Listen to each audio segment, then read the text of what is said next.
Good morning, everyone. Welcome to the Greenland Quilter channel with Sean from The Guy Who Sews. Morning, good morning. I'm It's good to about see each and half every one of asleep, you. so you guys get to bear with me this morning. Well, how late were you on last night? Uh, I was on live for 5 hours, I think, something like that. You I are a lost, trooper. Yeah, I I've talked. lost track. I lost track of time, and it was my last day of the 28-day challenge. So, yeah. I know I was thinking about that. I was like, she had the 28-day challenge, and then we scheduled this for the 1st of March. So it's actually a 29-day challenge. Yeah, that's well, well, the other live that I'm involved in today, I'm not hosting it. Sherry is. Oh, So, okay. yeah, that's her baby. Um, I'm just there to sew and try to do my part. Yep. And if I don't seem like I'm with it, it's because I'm not awake, you guys. Not yet, anyway. And I got a little dog that's going to try my patience. So, Sean, while I go get her behind, tell everybody about your channel real quick, and then show them your StarClimber is gonna what you Yeah, are sure. doing with No StarClimber problem. and blah blah blah. I'll be right back. Well, first of all, I just want to say congratulations on 20,000 subscribers, Katie. You've worked extremely hard on that, and I'm very proud of you for achieving that goal. I always told you you would, and I had faith that you were able to do it. And just look at the results. So, congratulations to you there, first of all. Thank Anyway, for you. anyone for anyone that doesn't know who I am, my name is Sean from The Guy Who Sews. I know a lot of you already know who I am, but I host a small quilting channel over here on YouTube. I have a Saturday morning live, so I am the morning guy on the weekends. You start your weekend off with me if you'd like. I usually have a guest come on and join me because I don't like going live alone. And then on Sunday morning at 9 a.m. Eastern, I also have a podcast, which is where you get to see what I work on throughout the week. So once you finish this live, you can go watch another one of Katie's videos. Or if you want to come over and check out my podcast and see what I've been up to, I've had a couple of fun projects this week to show off as well. So that will be going up in just a few minutes, but go check it out after you hang out with us for a while. So that's me in the nutshell. Have you got any, did I miss anything? No, just show them your Oh, pieces. that's right. I did miss something. See? All right. So we have been working on the StarClimber for the last year or so, and I made the 6-inch blocks. So mine are going to be a little bit bigger than Katie's. I've done a mixture of the courthouse steps and the stars. And so I'm going to arrange mine into 2 cushion covers because I've done this for one already and I want to complete the set. So I'm just going to show you some of the blocks, and you'll get to see more of these as we sew along throughout the morning, and I'll show you updates on this. So there you go. How many blocks do you have? 18. So, okay. A few less than you. Yeah, I have 36. I mean, if you want to say technically, I had 27 because I've already made one cushion cover. I made that halfway through the year last year. I submitted it into the state fair, got a second place ribbon on it as well. So And the one behind you. yes, that's also from the same pattern. It's the woven star block part of it. And yeah, that went into the state fair as well and also got second place. Yep.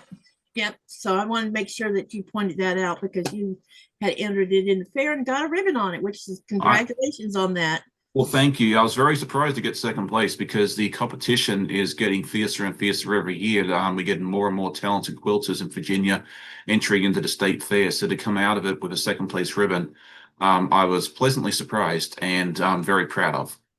Didn't you get a ribbon this year on something? I entered the 2 items. It was this here behind me, and then the cushion Oh, cover okay. with the StarClimber blocks. Okay. I thought that was something you entered this year, No, 2026. this no, that's not till I submitted in September, like Labor Day weekend, and the fair is in early October. Okay. So Okay. unless I went into a coma and missed 6 months, it hasn't happened yet. And if that happened, I haven't finished anything yet. So even if I did get knocked out for 6 months, it wouldn't make any difference. Okay. All right. Now I'm last night and the night before some saw that I was just getting the last few blocks done for mine. but it's not been sewn together, but I'm gonna spotlight it so you guys can see it, because I'm gonna start. So my plan is to sew all these together today in the live. There is 36 of them, and I'm doing 4.5 inch. Well, it's 4.5 inch unfinished. They'll be 4 inch sewn together, so that's finished. So that's what mine looks like. I know. I love how yours turned out. Because did you make some of this, like multiple of the same colors on No. yours? No. So they're all different. They're all different. There's not any one of them the same. They look Okay. so some of the courthouse stairs look like they're the same, but like there's green and purple in this one. There's purple and turquoise here. Then there's this purple and purple, blue and I don't even know what color that is, like pink. Some of them look like they're similar, but they're not. They're all different. That's why I was asking. I mean, because it looks very, very coordinated. I think you've put them together in, in I a know row, it's whatever you want funny, to call it. right? It's scrappy, but it looks the same. Yeah, which is not easy to do. So, I've got the wrong template.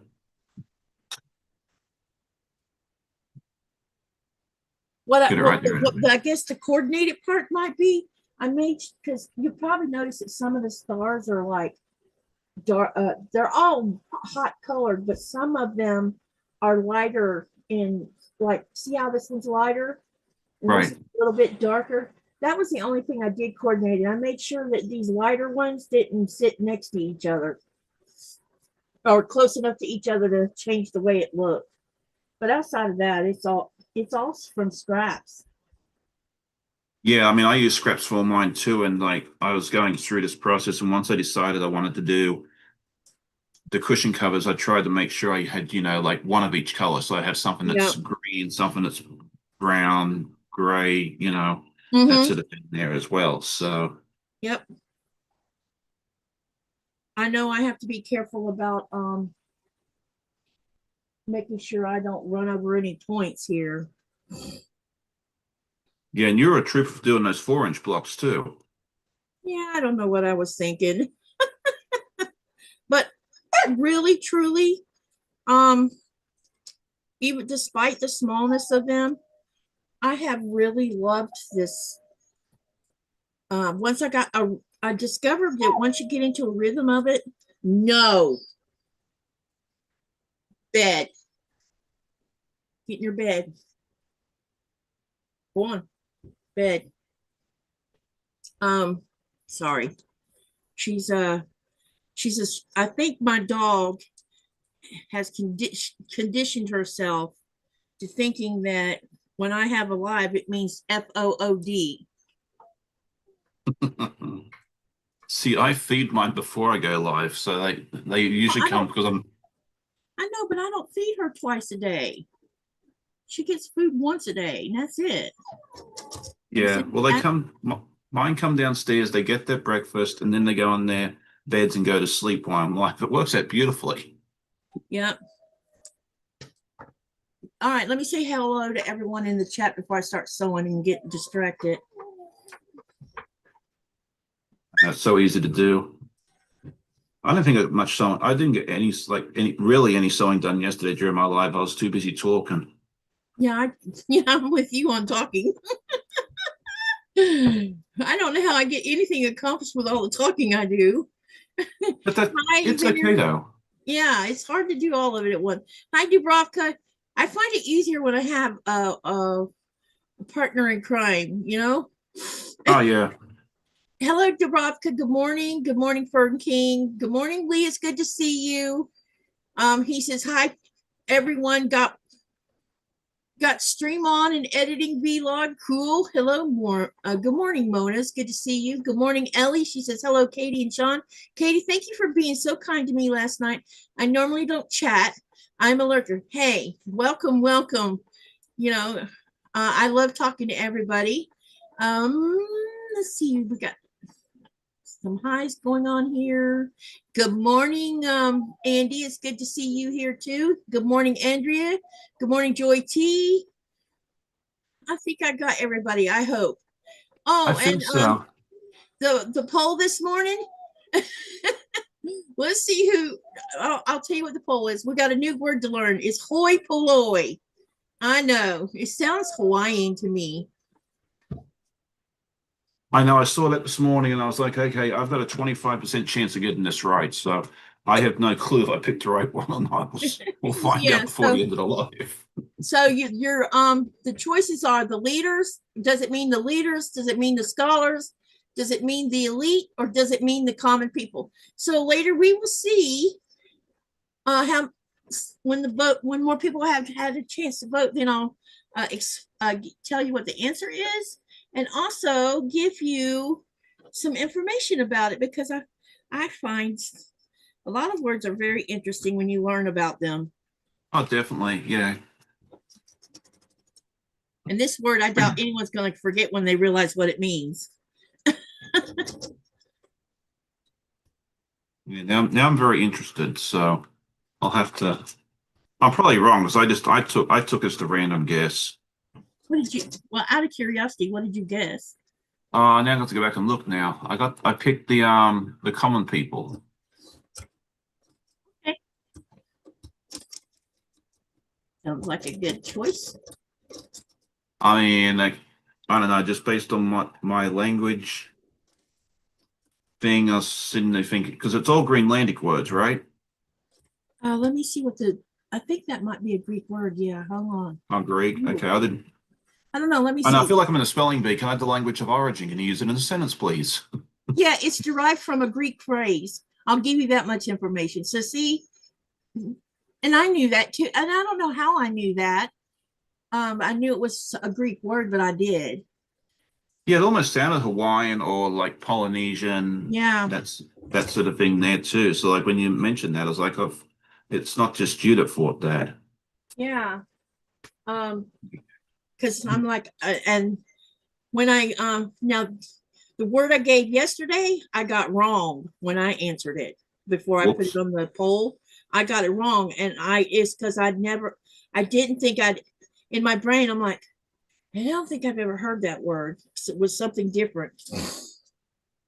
Um, but the word today, I I just went and clicked on the answer I thought it was, and I got it right. So I must have had this word somewhere in my past. Yeah, it seems like Andy and Andrea are thinking the elite because it reminds them of hoity-toity. So that's a good way of thinking it because I thought about that too, and I was like, you know what? It sounds. I didn't quite know the language of origin. I was thinking it was like Hawaiian, Polynesian, Fiji, and that like that sort of like the one of the island nations Uh-huh. as well. Although you know Hawaii is not an island nation; it's an island state. But you know what I mean, like that Yeah, I sort of get what area you of the meant. world. So, but yeah, I mean, maybe those two are onto something. I don't know. I do not know the answer. So, I was tempted to Google it, but I figured Katie would kill me. So Oh, I shoot, haven't. cheat. No cheating. I'm not gonna cheat. I promise. Yeah, no cheating, because I don't cheat on them when I answer them. Well, I've already given my answer, so even if I did go look it up now and I know the answer, Well, I'm not now, going to change. yeah, now it's, yeah, Yeah. you already voted, so yeah. But I don't look them up. I just answer the question, and either I get it right or I get it wrong. And there's been Yeah. some I've gotten wrong. I don't get all of them right. One thing I can tell you is there was, and in fact, I was talking to my grandson about this very subject. Um, he says he does pretty good in spelling, and I said, good, and was really happy to hear that. But he's also very math oriented, and he loves math. But we were talking about vocabulary words and spelling words, and I told him, I said, you might not know this, but your grandma, when she was in elementary school, I loved spelling words. The bigger they were, the more I loved them, and the more I loved looking them up. I really, really was a freak for words. And I was like that all the way through high school. Glad So, someone was because like I was more math and science oriented in school too. I hated spelling with a passion. I was yeah, not I good was at a it. good, damn. I was a good speller, and I can remember, whenever we did, because they did vocabulary tests, I always did really well on that. But when it came to um, English, oh my God. did all right at English. Grammar bored me to tears. Oh, me too. I figure as long as I can communicate with someone who doesn't really matter if I know where to put a comma or a full stop, period. Sorry, speaking my native tongue again. My And it's wife so would be easy. horrified. And it's so easy when you're raised in the South, even though Florida really doesn't. Florida is part of the South, but it's not part of the South, if that makes sense. Oh, it sounds like Virginia. Yeah, and the thing is some of your grammar stuff is used improperly because of the way people talk down there. Mm-hmm. But when you move over to another country and you're teaching Greenlanders how to pass an English test, and you're like, oh, now I have to teach proper. When I was doing that for the 2 years I was doing it, you have to teach proper English. You can't teach them the wrong path, Right. I know. I was going to say that myself. Like I come over, I learned all these spelling words, and then I come over to America, and half your words are spelled wrong. So I've had to kind of relearn how to spell stuff. All right, let me backtrack to catch up on some things. Mona Senior Moments is here. Hello, hello. Hi, Sherry. Good morning. And then Ellie says, my cat always thinks I am talking to him when I am on the phone because my home is always quiet. I wear headphones. And Andy, yeah, you said about the hoity-toity thing. Sherry says, I'm going to put you on the TV so I can fold some fabric. Andrea says she picked the Elite. It reminds her of another hoity-toity. Andrea and Andy are thinking alike. Hi, Lori. Welcome, welcome. She says, good morning, everyone from Forest, Virginia. My mate Lori. The chat jumped. Oh, there we are. Hi, Giovanna. Welcome, welcome. She says, good afternoon, everyone. Yeah, because it's in the afternoon her way. And then Andy says, I always thought I was good at language arts. My boss wants me to use Grammarly at work. I am learning a lot. And Andy says, my common mistakes are writing run on sentences, and forgetting the comma before and. Whoops. Yeah, but sometimes you don't put a comma before and. It depends on what's in the sentence. Yeah. For British English, which is what I learned in Kenya. Amen. I concur with that. Yep. Hello, Amy. Welcome, welcome. Hello, Kathy. It's good to see you here today. I think I got everyone. And Dubrovka says, what time is it? What time you have now, Katie? It is 11:19 in the morning. Too early for me. Yeah, it's interesting that Giovanna talks about British English, and that's what she learned in Kenya. All of our kids, I think most of you guys know already, we host international exchange students. We've had them from 9 different countries, and they've all learned British English. When they teach English in pretty much all European countries, whether it's Western Europe or the Baltics, Ukraine, that sort of thing, they all learn British English. They do not learn the American version. So it seems like the British version, well, plus English, probably should be British English since, that's where it originated, right? Anyway, I won't get into that argument, folks, but yeah, it's just interesting that all 9 of my kids from all different countries have learned British English. I could care less about learning. American English is hard enough. I don't need to learn all the nuances of British English. Well, the main thing is it's very similar. Obviously, there's some, local slang words you'd have to learn. And when you had your Danish girl, did you hear her using to you a lot? If I did, I wasn't paying attention. I'm sorry. My when I first moved over here, Nikolai would say, I'm gonna go get some so he's gonna go to the store and get something, and he'll say, and I'm gonna get Coke to you. And I'm like, to you? Don't you mean for me or for you? And it wasn't just him that would say that. It was, almost everyone here.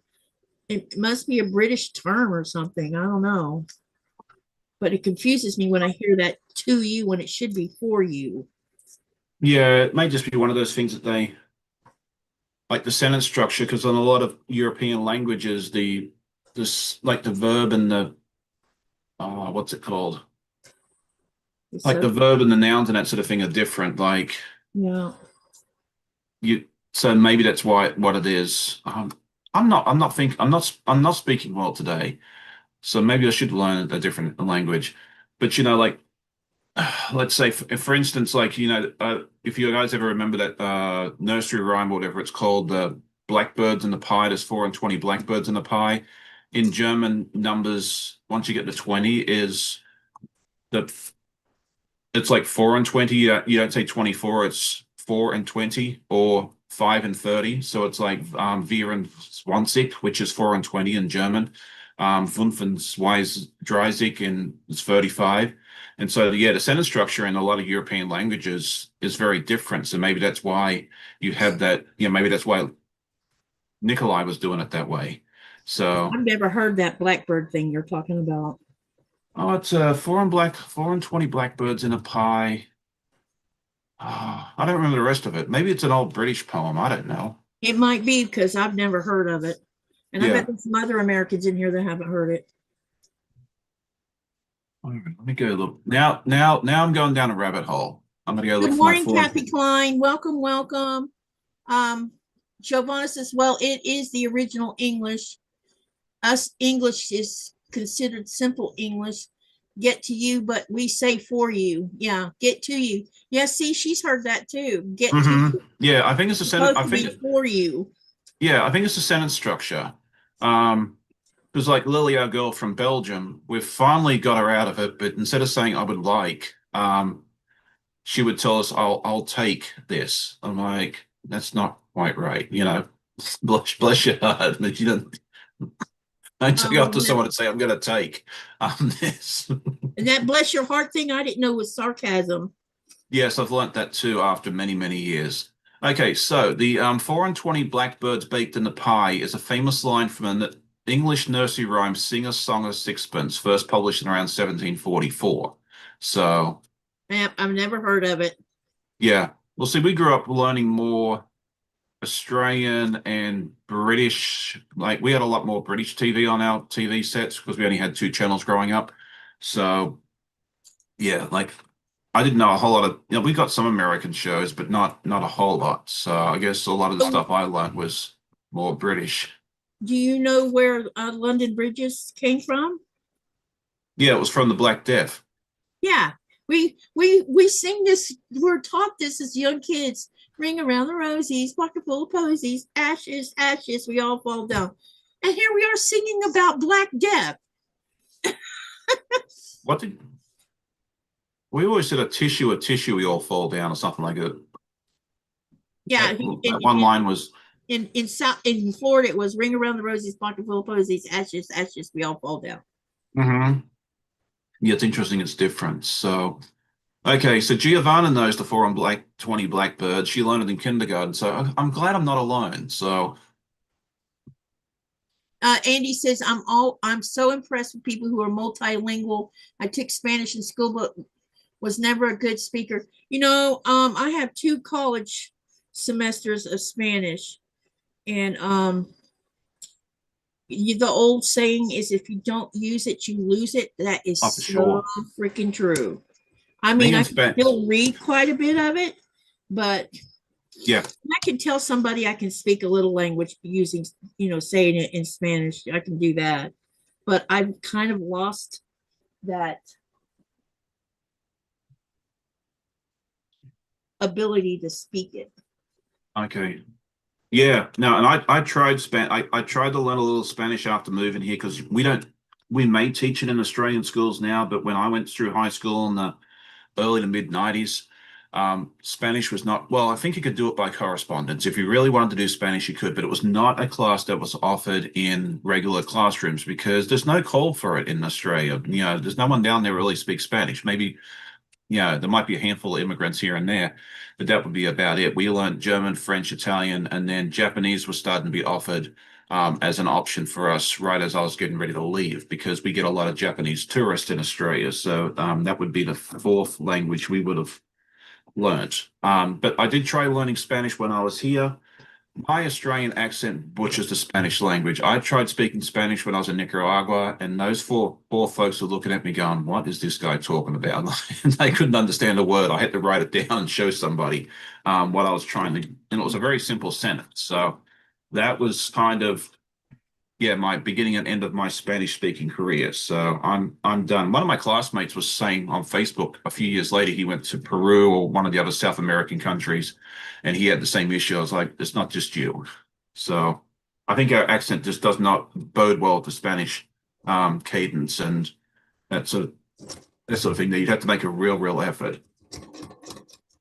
I find the pronunciation here hard for me on a lot of things, but it's like my tongue is too tight or something. Yeah. But I'm learning it. I mean, a lot of times I'll practice my Greenlandic with the taxi drivers. Oh, there you go. It's kind of comical at times because some of them, really like hearing me practice my Greenlandic and they help me with the pronunciation quite often. That's And good. then the others are, you get a blank look and I'm like, am I saying the Greenlandic wrong? No, it's not that. It's just we're expecting English to hit our ears and you speaking Greenlandic and it just confuses me. That's Oh, funny. that's so funny. But they also like to practice their English too. So a lot of times I'll say something in Greenlandic and they'll answer me in English. And then I'll ask, did I say the did I speak the Greenlandic wrong? And they'll say, nope, you're practicing Greenlandic and I'm practicing my English. There you go. It's like you all win. So that's good. Yeah. Because when I first moved here, the first 2 years was hell on me because they could understand what I was saying, but like I was saying about Spanish, if you don't use it, you lose it. And so they were hearing what I was saying and knew what I was saying, but they couldn't answer me in English. And now it's more and more people are answering me in English, including the young ones. But there's a big discussion going on here in Greenland right now. They're going to change the curriculum for elementary schools, kindergarten to fourth grade. They're going to not listen to this. They're teaching philosophy to kids in the first grade. And I didn't even know that till recently. They're going to drop some of the subjects and the first four, instead of having both Danish and Greenlandic in the first 4 years of elementary school, Danish is going to get knocked back or going to get knocked completely out. And it's just going to be Greenlandic the first 4 years of elementary school. And the reason they're going to do this is one, they have fought really hard to maintain their Inuit language. Well, that's the good. Inuit language, the Inuit language is difficult as it is. Danish is worse to me, and because of the pronunciation mostly, and but they want to make sure that the children's Greenlandic, their mother tongue, is established very well because kids are learning English without even having to be taught in school because they're listening to English music, music that's in English, like rock music, whatever. They're also watching more and more movies that's in English. And Nikolai has said many times the reason his English is as good as it is because he would listen to music that was sang in English and also watch movies. Plus, he listens to audibles in English. And that's why he speaks such good English. I mean, he had English in school because English is not introduced to students until fifth grade, I think, is what I was told. Okay. So the first 4 years of elementary school, they're not even taught English. Yeah, we didn't take any foreign language till seventh grade. But yeah, I keep hearing that too, like the movies and the TV shows and the music is how a lot of our kids have learned too. So it's not, it seems like that's a common theme with the 9 kids that we've had. They've all like listened because some of them, a lot of them actually will tell us too, is like in their home countries, they'll have a lot of the American movies that are made in Hollywood and that sort of thing there. They're available in their native language, but it's dubbed, and they usually tell us it's horrible. Like it's not very good. So a lot of them will learn English just so they can hear it with the but the English speaking actors and that sort of thing there as well. So yeah, it's just interesting that like you're saying that with Nikolai, and it's like, yeah, I've heard the same experience with our kids over the years. So Yeah. yeah, excellent way to learn. Andy says immersions is a great way to learn. Yeah, I learned a lot more Spanish in Nicaragua than I ever did anywhere else. Yeah. Yeah. Not that I I can can speak it any understand better. the interesting thing. Uh-oh.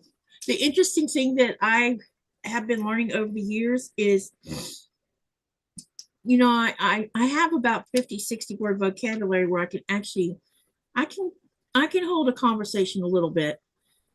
But what's interesting is the words that I can't pronounce or that I'm unable to pronounce because of they're either too long or I'm a visual learner, so I need to see the word at the same time. And but I can understand what they're asking me, like when I'm going through checkout and she'll ask me in Greenlandic, do I want a receipt? And it's funny that I know that's what she's asking me. Right. That's good. I mean, my Greenlandic will probably never be. If I'd have moved here when I was young, I probably would be fluent in the language. Yeah. But when you move here as a middle-aged person and now you're old, yeah, it's harder. And I sewed this on the wrong side. Oops. I knew something was wrong here. Dubravka says, I love languages. I speak and write English and Croatian. I understand French and Polish. That's very cool, Dubravka. Wow. Yeah, I admire folks that can speak multiple languages. I mean, I can speak a hair of French, a little more German, although I'm like you, I haven't taken a German lesson in 30 years, so I'm a little rusty. And then yeah, all the different versions of English as well, and that's about it for me. But I can understand the written versions of French and German better than I can speak it probably. My German pronunciation is fairly good. My French is horrible. Lily always laughs at me, so I'm not even going to attempt to speak it here. All I'm going to do is embarrass myself. Well, then Nadine tells me that she can understand me, so that's something. It's interesting when you say the word here. Okay. You may not notice it, but it sounds different to our American ears. Oh, definitely. Yeah, there's always a lot of words people will go, what did you say? Or can you say it again? Like someone asked me yesterday, how I pronounce zebra, because you guys say zebra. Yeah, I've heard zebra too. And I'm like, Yeah, and that's the British English. yeah, I Yeah. hear it's called zebra over here. And the first time I heard it, I'm like, looked at Nicola, I'm like, are they meaning zebra? He says, yes, Mhm. honey. It's a British English. I'm like, oh. Yep, the Queen's English is what I like to call it. There you go. Let's see. Yeah, Giovanna says the US. She says the US because to me, America is the whole two continents. Yeah, that's a good point. And I remember when I was in Central America, they said that it was always, if people asked you where you lived, it was always best to say what is it?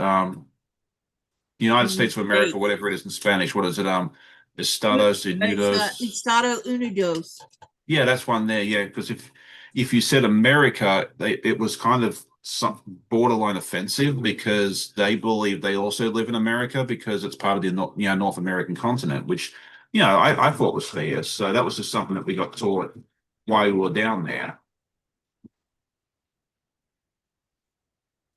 So yeah, it's interesting that Giovanna's saying that. So yeah, I think it is good to specify that because yeah, Mexico, Guatemala, Honduras, Belize, Nicaragua, Panama. I'm probably missing a country or two there, but I think I get most of them.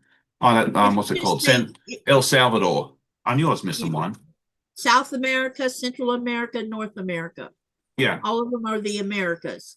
Well, now, and so is Greenland because Greenland's part of the North American plate, but Greenland is not. It's a separate entity, just like South America is and Central America is. Yeah. Yeah, I always forget that Greenland's part of the North and like considered that because to me, I've always considered it an island nation. Kind of Yeah, like, but kind of like a, it's actually it sits on the North American plate. uh, yeah. And there's a I don't know if you know this either, and I can't think of the name of the continent, but there's actually a continent sitting smack dab in the Davis Strait, which is between Canada and Greenland, but it's up underneath the water where you can't see it. There's a whole continent sitting down there underneath the water. Oh, okay. So, Geology at its finest. yeah. Mm-hmm. So there you go. So, But also the scientists have been they have scientists who've been studying Greenland for a long while now. And Greenland, the island is moving to the northwest. And yeah, a lot of them, I think a lot of them and are like Australia moves like what, an inch or two a year. yeah, I think I it's going forget what, north. yeah, I read a scientific paper about it. And if you know, in like 1,000 years, South Greenland may not even exist because it'll be underwater. Mm. But Greenland is checked. If all the ice melted on, you know, from Greenland, it wouldn't even be a landmass anymore. It'd be an archipelago. Because NASA scanned all of Greenland. They started scanning it after I moved here using satellites and infrared, and they discovered a really huge lake in the center of Greenland, and it has it is bigger, is twice the size of the Grand Canyon. Oh, And it wow. has mountains under the water and everything. Well, that's interesting. But it's a freshwater lake.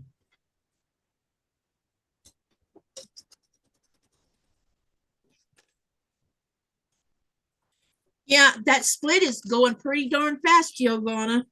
I'm wondering what they're going to name the new ocean. That I don't crack, know. you can actually see that crack from space. Oh, okay. I didn't It's know a about that. big crack. Yeah, it's going to make a new ocean, so I'm wondering what they're going to call it. Don't know. I guess we'll find out when they figure it out. Yeah. I wonder if it'll change the ecosystem and everything once Oh, it's probably. completed. But Probably. also Iceland will eventually become two pieces of an island because it's being torn apart right down the middle of it between two states. I was going to say, isn't it Sydney? That's kind of like New Zealand. New Zealand sits the Southern Alps, which runs right through the middle of the country, is on two different plates. Yeah. I think it's like the Australia plate and the big Pacific, like part of the. I think it's part of the Rim of Fire. Don't quote me on that because I could be wrong, but Oh no, I have to look that part of it up. Yeah, because what the other they have plate is. active. They have It active probably is Ring of volcanoes. Fire. Yeah, I think it is. I think New Zealand's on the Ring of Fire. It might be like the southern part of it. Because, I mean, they have at least one active volcano there. I think they have like two or three or maybe even more. It's not super common, but they have a decent number of earthquakes there. They had one there when I was there one night. I went to sleep. I was going to sleep and the ground started shaking. So that was fun. That was an interesting experience. Kathy says, good morning. Good morning, Miss Kathy. Good to see you. And hello, Rip It and so on, Mona. Welcome, welcome. Yes, I was going to say, I was trying to remember her name. Yeah, she's another Mona, so. Yeah. I'm horrible with names, but I'm actually fairly good about remembering names here. So, okay,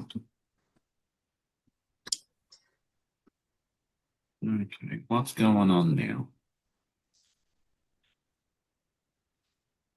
Man, my nose is in overdrive this morning.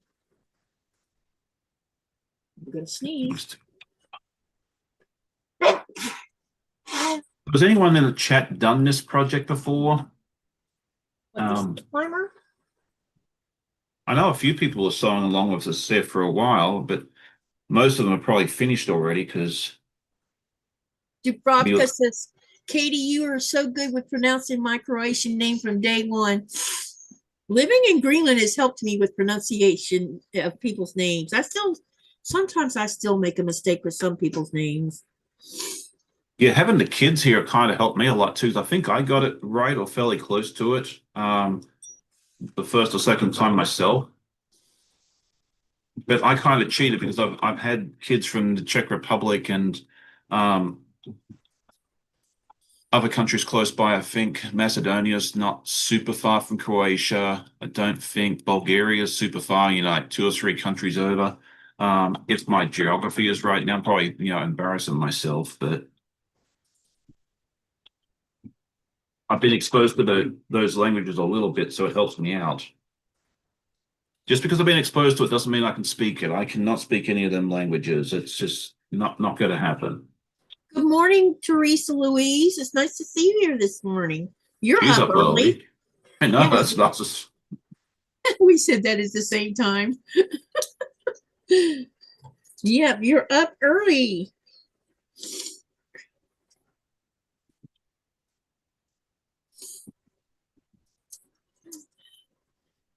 That's why I asked Giovanna about her name, because I was saying Giovanna because it's an American thing to just assume to use it that way.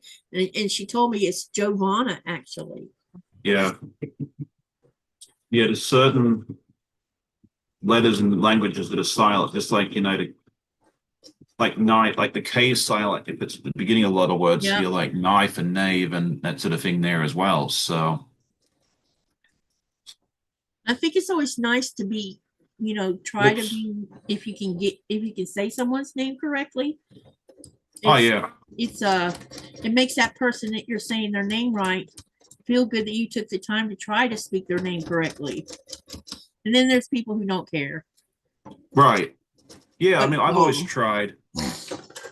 Another tip, if you don't know how to speak someone's name, that I've done several times, because I work in the shipping industry, and in that industry, it seems like we have a lot of folks that either are immigrants or have names that, maybe second, third generation, because they have names that are like maybe Arabic or European, Asian origin, that sort of thing there. And I'm looking at them like, I have no clue how to speak this. So I'll go on to Google, I'll type in the name, pronunciation, and then listen to a quick YouTube video on how to pronounce it. So that way, when I call on the phone, I can say, can I speak to this person? And I might not get it 100% correct, but at least I'm in the close ballpark. enough, yeah. I'm close enough. Like I want to give them the respect to at least try. So that's been a great tip. Like, that's one of the things about technology that I really enjoy, because it allows me to, not just guess. I can actually get some sort of an education before I call these people and say, hey, how you doing? And that's been a good little trick for me over the years. It's interesting because when Nikolai's been teaching me some Greenlandic, he was teaching me the dialect from the Northwest. Like a Canuck Ibit means how are you? And actually it's a proper way of asking how are you. Down here it's a Yugi, which is the shortcut to saying how are you, or are you doing good, or it's kind of like our American slang. What's up? How you doing? Not because a lot of times we don't say hi or hello. We'll say what's up or how you doing or some such as that. And it's interesting, and like I'm not sure if this is UK wide, but at least it is in the around the Liverpool area, is when you speak to someone over there, like their greeting is usually, hi, are you okay? Yeah. And that's kind of threw me off for a long time, because it's like, do I sound sick? Do I sound like something's wrong? Do I sound like I'm about to cry, or am I dying or something? And then one of my colleagues told me like 3 or 4 weeks ago, they're like, oh yeah, that's just how they greet you. I was like, oh, thank goodness, because I was really, I was beginning to wonder if something was wrong with me.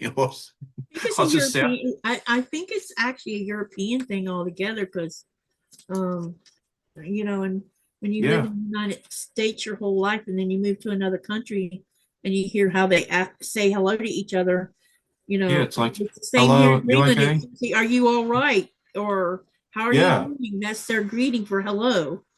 Mm-hmm. Yeah, I'm so glad my colleague told me that. Like, it was like maybe 3 or 4 weeks ago when I was in the office with them, and they're like, "Yeah, the Liverpool team always says, 'Hi, you okay?' That's just their greeting." I'm like, "Oh goodness," because I was starting to get worried because it's like I don't know, it's just weird. Anyway, but now that I know it's just how they greet you, I was like, okay, no problem. You know, Yeah, we can all move about our day. it's just how they greet you. Yeah, and it's just interesting that like different areas of the world, even though you're speaking the same language, you greet each other differently. And um, Giovanna says in Italian, "Come va." I know in French it's "sav," isn't it? "Sava" is "how are you?" is the um, informal way of saying "how are you?" I think so. Anyway, until someone comes in and tells me differently, that's what I'm going with. It's like "Bonjour, ça va?" Or maybe that's Canadian French. I don't know. All right, let's see who else is here. Good morning, Miss Teresa. It's good to see you.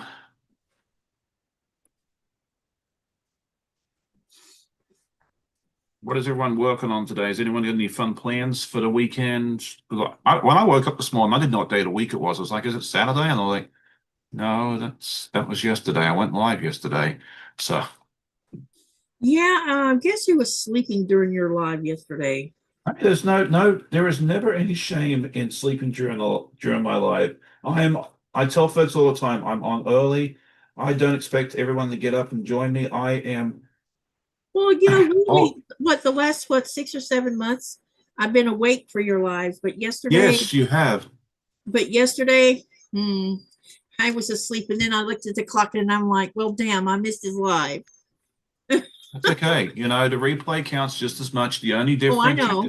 yeah, I'm still shocked and amazed and so grateful that so many people hop up and join, start the weekend with me. So, Yeah. like I'm grateful for everyone that shows up, whether you're there first thing in the morning with me, you show up, towards the end, or you watch the replay later on in the day. Like it all means the same. Dawn, You've good been morning to pretty, you. you've been pretty amazing yourself showing up in my late lives. I pop in where I can. I really do. I like to support other content creators where I can. I cannot be everywhere all the time, but if I'm around and I can say hi to you all for a few minutes, I might not be able to stay a whole lot of time sometimes, but at least I'll pop in, hit that like button, say good day to everybody, and go about my day. So, all right, Dawn from my quilt project says we sava itoi. So yeah, that's Is that French yes, or is that Italian? that's French. Okay, I was right on that then. Hey, you know what was cool? Um, Uh-huh. uh, the comedian, the one that plays in Dumb and Dumber and um, The Mask, Jim Carrey. Tim Jim Carrey. He received a Caesar Award in France, and I watched it was on YouTube last night, and I watched it. He did his speech all in French. Oh, that's The interesting. entire thing was in French. It was truly amazing. Yeah, I'm slowly learning French, and I mean slowly. One day I'm going to learn how to speak it properly. Probably in like 10 or 15 years when I'm old and gray. You know, you got to start somewhere. I'm always amazed by these kids that come over and stay with us that they can at least speak two languages. Some of them can speak three, four, or five. I think Daria was fluent in 4 or 5 languages, like Yep. Macedonian. Was it Macedonian, English, French? My I can't quilt remember what project else. says bilingual. Hey, what's your first name, my quilt projects? That's Dawn. Oh, Dawn. Okay. Yeah. Hi, Dawn. Uh, Yes. Giovanna says my mom spoke French but didn't teach us because it was her secret language with her stepdad. That's funny. Yeah, no, I think it'd be interesting to learn more languages. Like, I'll never do it, but I think it'd be fun to learn Mandarin Chinese. So when you go to the Chinese restaurants, you can hear what they're all, talking to each other in the back about. Kathy says in Ukraine, my adopted son and friends always say hello. How is your health? Okay. And then Mona says, camping early sunrise on a lake, having coffee. Ooh, that sounds nice. Yeah, I wouldn't mind some And then Mona says, what's the left bonjour, foot? mon ami. And then let's see. Dawn says, I took French in high school. All the Romance languages are pretty much the same. Italian, Spanish. Yeah, They definitely. are very, very similar. That is so, so true. Like I think once you learn one of those, you can kind of pick up the second and third Yeah. one Portuguese is another one that easily. sounds similar. Oh, that was funny. You speak about Portuguese. I remember one time I was flying over here. Um, I got onto a plane in LA to come to DC, and there was a one of the in-flight magazines for the airline I think it was American Airlines. Anyway, it doesn't really matter. It was in Portuguese, and I'm sitting there reading, like looking at an article about it. And the guy sitting there next to me, I must have thought I was fluent in it because he asked me what it was talking about. He said, "Do you speak Portuguese?" I'm like, "Not a word." But I said, I'm kind of picking up bits and pieces of it. Like I was able to make out enough of the article that I could kind of figure out. Plus, the pictures helped of what they were talking about. So, Yeah, it's interesting. I can tell the difference between Portuguese and Spanish. yeah, well, I knew neither language at that point. This was very early in my journey here in the US, so I hadn't had a chance to learn any Spanish. So I was just kind of, I tell picking you up the. what's funny is I had a friend, her name was Nuria, and she's from Cuban descent. Her grandparents were Cuban. They all spoke Spanish. But let me tell you what, that girl, Cuban people, Spanish is fast when they're speaking it. It's like supersonic speed. And Yeah. she would do the same thing in English. And one day I said to her, I said, Nuria, I get that your Spanish is fast, but can you please slow down your English? Because I'm having trouble keeping up.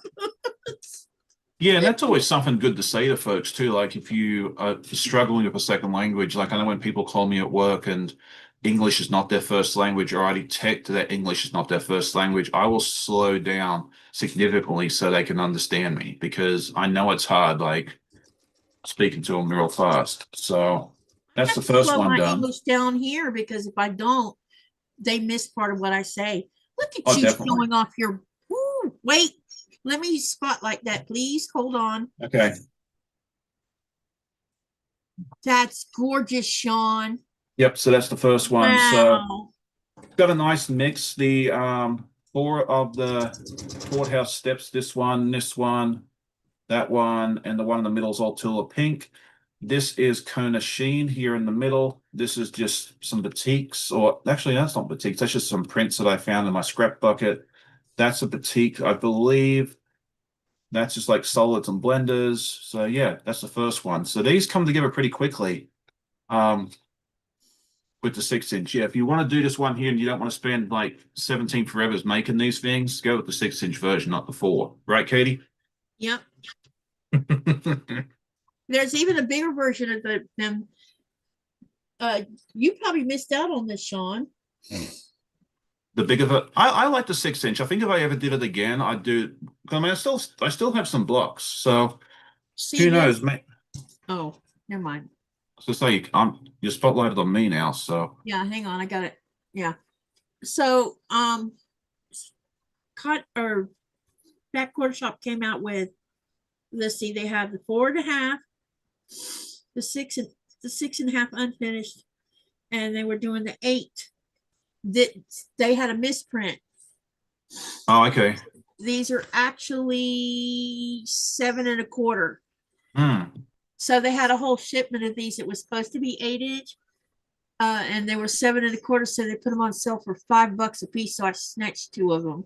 Well, there you go. Yeah, because it's a fun project. Like we were talking about this before our live what started. Because if you watch my podcast, I was talking about doing this with Katie this morning, and that I was not looking forward to part of the process, and that is the taking out the paper out, which is always my least favorite part of paper piecing. But this project has been so much fun. At the very beginning, when Katie suggested it to me, I was like, I don't know that I really want to do this. Yeah, you I wanted to kind, do it the traditional way, remember? I did, I really did. Yeah, like I was like, okay, we can do this, but let me try it traditionally. I really don't want to do FPP. and then that got to be not fun. And so I had actually won a $25 gift card from Katie to Fat Quarter Shop, and that actually at the time, it's a little more expensive now. But at the time, it actually paid for both of these. So I thought, you know what? Since Katie's given me a gift card for it, I might as well just go ahead and, bite the bullet and buy it. Card. And this has been such fun. If you want to learn FPP, I highly, highly, highly recommend these projects because it looks, especially the courthouse steps, this looks like traditional piecing. It shows your traditional brain how to do FPP because all it is squares and rectangles. The woven star is not much different. It's just rectangles and triangles. Yeah, And and once you do the other thing I want to mention since we're talking about that is, and I mentioned it last night, but I couldn't show you, but I can show you on this bigger one. On the inside of the cover here, right here is instructions yes, of what size to cut your rectangles. And Kimberly is really, really, she owns Fat Quarter Shop. And one of the things that I have to say that makes Fat Quarter Shop top of the line pretty much is because any of their patterns, including paper piecing, she puts such great directions. And if you follow those directions, you can definitely do any of these from your scraps based on this and never ever come up not wide enough or not long yeah, enough, it's just because she's a true believer in making it so that you can trim it down. yeah, it's generous, but it's not like. And that's Yeah, the you thing. don't That's the thing I waste like too about it too. much. It was a generous, like what she told you was generous, so you weren't going to come up short. But it wasn't so much that you were wasting a ton of. You might cut off a little bit, but it wasn't a whole lot. Like, yeah, she kind of knocked it right in that sweet spot. It was really nice that she did that. The other thing that I noticed, and I don't know that it's going to work so well for your size, the 4-inch, but the 6-inch. A lot of these, some of these pieces, I was actually able to cut from a jelly roll. Yeah, you should be able to cut them from a gel. Now I don't know about the 8-inch ones, but Yeah, yeah, no, the definitely six you can inch do for with the sure. six inch for sure. Yeah. Yeah, a lot of these, like the backgrounds, I actually had actually it was a mini gel. I think it was a skinny jelly roll that I had. Was it? Yes, it was a skinny jelly roll. I think it was 1.5 inches wide that someone gifted me.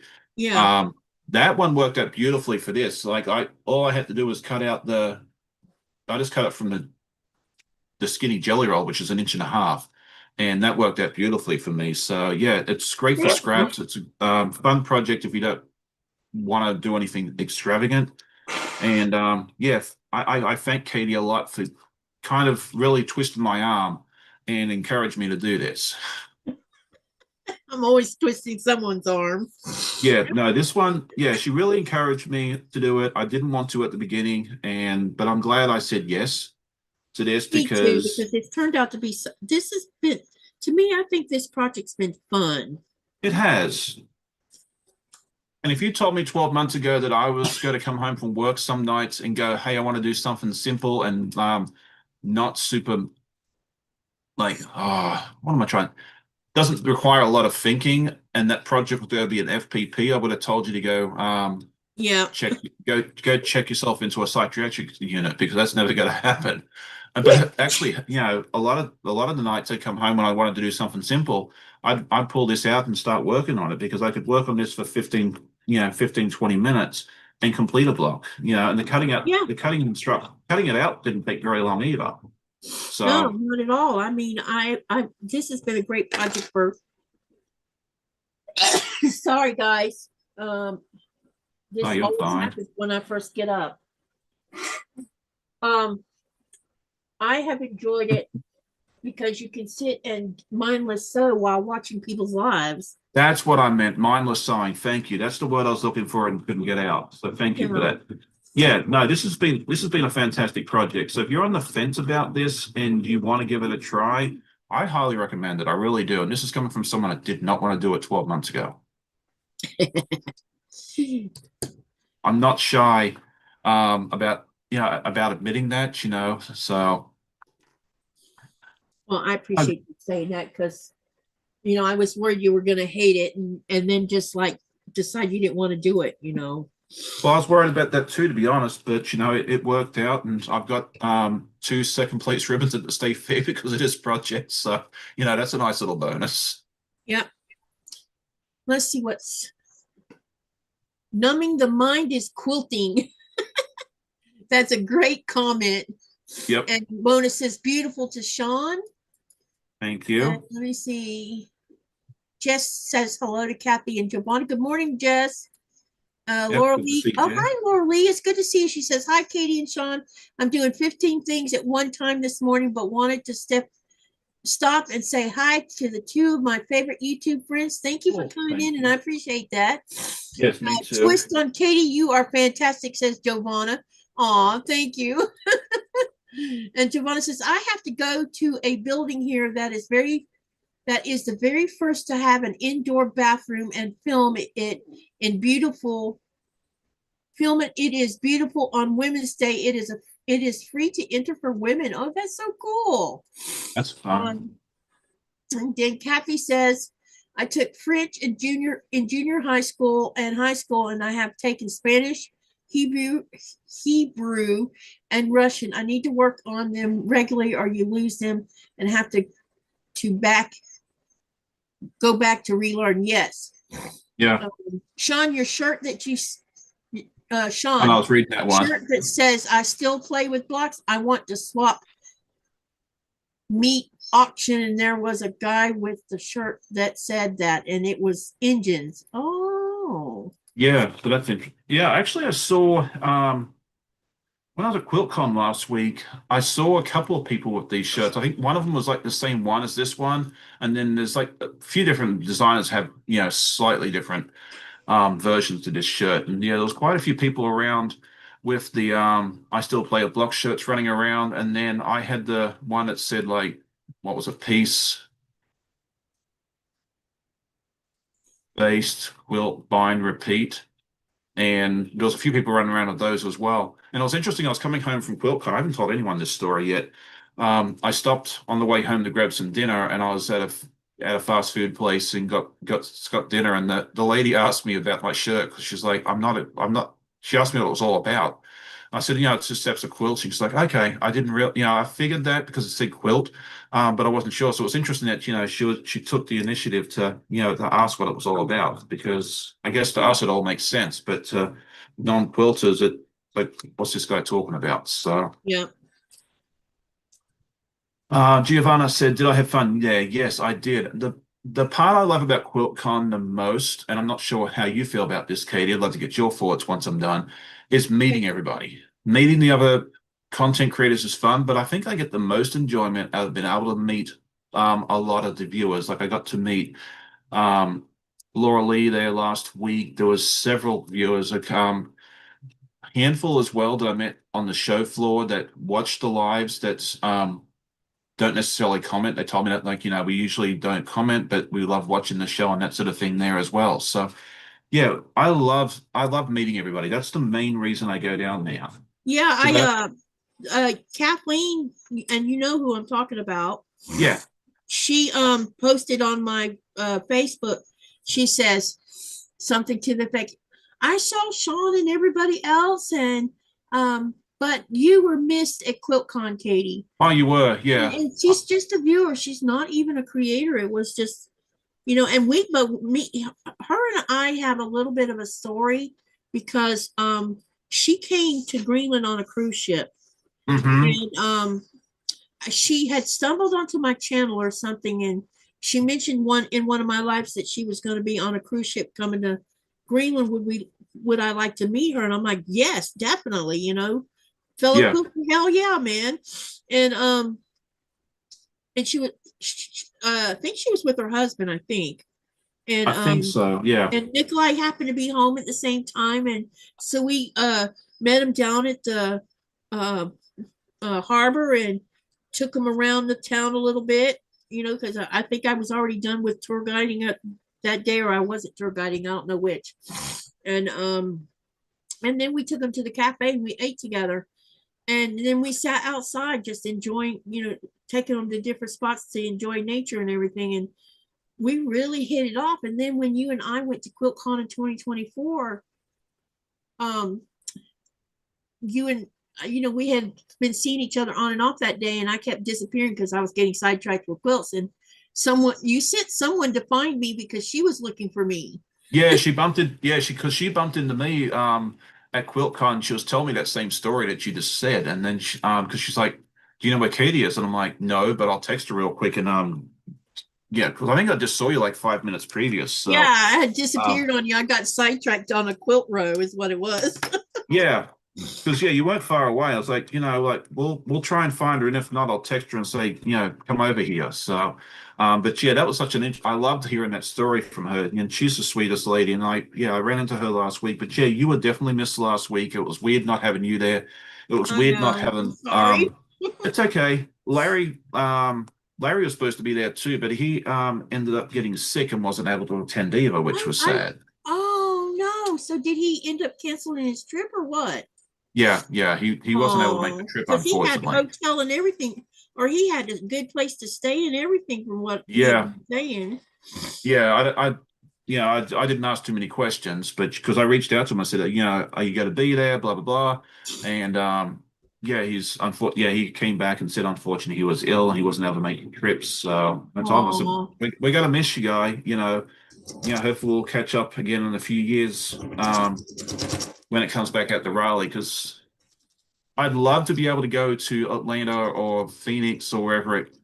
No, I know next year's in Atlanta. Atlanta's a little too far for me to drive. Um, So I kind of just only go when it's in Raleigh because it's close enough for me to go down for the day and well, back. I'm But I'm hoping to be at the Atlanta one as long as things aren't still escalated. If they're still escalated, I won't be going anywhere. yeah, I kind of have to pick and choose because, we all have limited budgets and that sort of thing there. And I'm also fortunate enough that I live close enough to several wonderful shows within driving distance. So I kind of Yeah. limit myself to, because I keep looking at that Houston show and I'm like, I'd love to get down to Houston and be part of that. But every time I look at there's a nonstop flight out of Norfolk International, which is my closest airport. And I could go down, I could, in theory, do a day trip. I could leave here at 6 o'clock in the morning, fly down there, get there at 8:30, go to the quilt show, and turn around and come back on the 7 p.m. flight. Only issue of that is it's about $800 for the airline ticket. That's not the only issue. If bad weather happens to be happening, you won't be Then going anywhere. right, yeah. And I keep looking at that and I keep looking at the $800 airline ticket plus the bus or the Uber or whatever it is that I had to get to the convention center. And I'm like, you know what? I could buy a lot. I could buy a lot of fabric for that money. So Sean stays home every year. So Are you really that against staying in a hotel for one night? I like sleeping in my own bed. Well, I know we all do, but you know, Well, it's hard too because I don't want to leave. I don't want to leave my wife. I don't want to leave the kids and that sort of thing there as well. So if I was to go, it'll be one of those things where I'd want to make sure there was something for them to do while I'm gallivanting around the countryside because I don't want them to stand around and twiddle their thumbs while I look at quilts and chat to people all day. I don't want to do that, if that makes actually, sense. So it's kind of interesting with Nikolai. When he was there in 2024, he missed out on QuiltCon because he was still on the boat. But then when he flew into Florida, I was doing the Florida shop hop, and then Myra and her husband joined in too, and the guys got in the Corvette and they drove. We had two vehicles doing shop hopping. yeah. Me and Myra were in the SUV, and the boys were in the Corvette driving around. It was funny, and Hmm. they never once complained about being drugged in and out of fabric stores. Well, that's good. Neither one of them. In fact, Bill fell asleep in one of them. There was some rocking chairs at the front of one of the quilt shops, That's a and smart idea. you would see several men sitting in the rocking chairs. And when we got up front of the quilt, I'm like, Myra, look, he's sleeping. It was too funny. We got a good picture of Oh. him sleeping. That's neat. Yeah, and I think part of it, the fact that I don't want to travel necessarily for a quilt show too, is because I'm close enough to Road to Virginia, to Mid-Atlantic, to the Sewing Expo in Fredericksburg. It's a day trip. Raleigh is not that far away. I have so many wonderful options here in my area that I don't really see the need to travel. Does that make sense? Yep. Hey, Mary G, it's good to see you. And I think I missed some stuff here, looks like. Yeah, I meant to. I see Ravens here as well. Hi, Um, Raven. Jaja's here with us as well. So Hey, Jaws. Good morning. Good morning to y'all. Kathy I Klein, she says, I wish QuiltCon would come to the Midwest. And then Yeah, that'd be Jonathan says, I nice. want to go to Houston one too. Let me see. Yeah, maybe I'll go one day. I don't know, but I think the Atlanta one will be interesting. And it's up yes. the road from Thomas, so that means I can drag Thomas and Blaze, especially Blaze. I would love to take because he's interested in quilts and sewing, Mhm. and I Yeah. think it would be very fun for him to go see QuiltCon. Yeah, I would have liked to have taken Lorenzo with me to QuiltCon 2 years ago, but unfortunately he was busy that weekend. Because yeah, I think he would have actually gone and enjoyed it somewhat. Mm-hmm. Simon would have hated it. Um, I asked the girls last week if they wanted to come with me to QuiltCon, and I said I was leaving at 5:45 in the morning, and I was told no very quickly. They're like, we're not getting up that early. Exactly, that's pretty much what they told me. So I was like, okay, Teenagers. I figured that was the answer, but I told them, I said, I wanted to at least offer, like, so they can't say I didn't ask. But I enjoyed my day out by myself. I don't mind traveling around for the day solo. It doesn't bother me one bit. Your wife doesn't have a desire to go to quilt any of the quilt shows. She's been to a couple. Actually, has she been the one with me? I don't know if she has or not. She might have gone to Mid-Atlantic once. She looks at the quilts at the state fair with me, but that's yeah. But I don't want to. I really don't want to drag someone with me that does. I don't want them to feel like I don't want to feel rushed, and I don't want to have them be. I always had the fear that they're going to be bored. So I'd rather, unless someone has like a burning desire to go, I'd rather leave them at home and just go by myself, if that makes This sense. my husband must be unique because he didn't mind being, taken in and out of. I mean, yes, he's done a couple sewing challenges recently with me, but he didn't seem to mind. Oh, I'm sure if I asked her to go, she would, and she'd go happily. But I'd worry the entire time that she's bored to tears. So I'd rather just, yeah. Now, if I All right. tried to take him to a landscape convention, that might be boring for him. Yeah. I mean, I've been to a number of the knitting ones. I like just walking around and looking at all the different pretty colored yarns. Like I don't think I'll ever knit or crochet or anything, but it's kind of fun just going around and look at all the pretty colors. Yeah, I wondered But if they had crochet conventions or not. they have, and that's the interesting thing with the knitting and the crochet ones. I've been to two of the biggest ones on the Eastern Seaboard, the Maryland Sheep and Wool Festival, which is in May, just outside of Baltimore, and then the New York Sheep and Wool Festival, which is in Rhinebeck, New York, which is not far from Poughkeepsie. I'm probably butchering that name. Oh, But you're pretty close to how you're saying it. oh, thank goodness for that. It's like an hour and a half. I've been there to Poughkeepsie myself. Yeah, it's like 15, 20 minutes from there. Like you go across the river, the Hudson. You go across the Hudson River and go like 10 minutes down the street and you run into this little fairground. Huge events, tens of thousands of people there watching it. Like you go to a quilt show here and they always have they have a lot of vendors, but there's also a lot of quilts. At a sheep and wool festival, very, very few items on display. It's basically where you go to buy your next year's supply worth of yarn projects. Oh, got you. Yeah, very, it's very, very heavy on the vendor side because I think I've been to Maryland a couple of times. I don't know if I ever saw any like they have a competition like your quilt show like you can submit different things, but yeah, New York it was very, very small. It was like one wall along one of the buildings, and I was like, oh, okay, that's where the competition is. But yeah, everything else is it's very, very vendor heavy. Like you save your money and you buy a bunch of stuff while you're there. So. And if you want to talk about crowds at those things, if you ever go to a sheep and wool festival like that, don't go on Saturday. They're usually on a Saturday and Sunday. Saturdays are insane, I absolutely insane. bet. It makes QuiltCon look like a deserted wasteland. Um, Never again. I'll never go on a Saturday again. Sunday's a lot more manageable. Raymond says not paying for a hotel equals more fabric.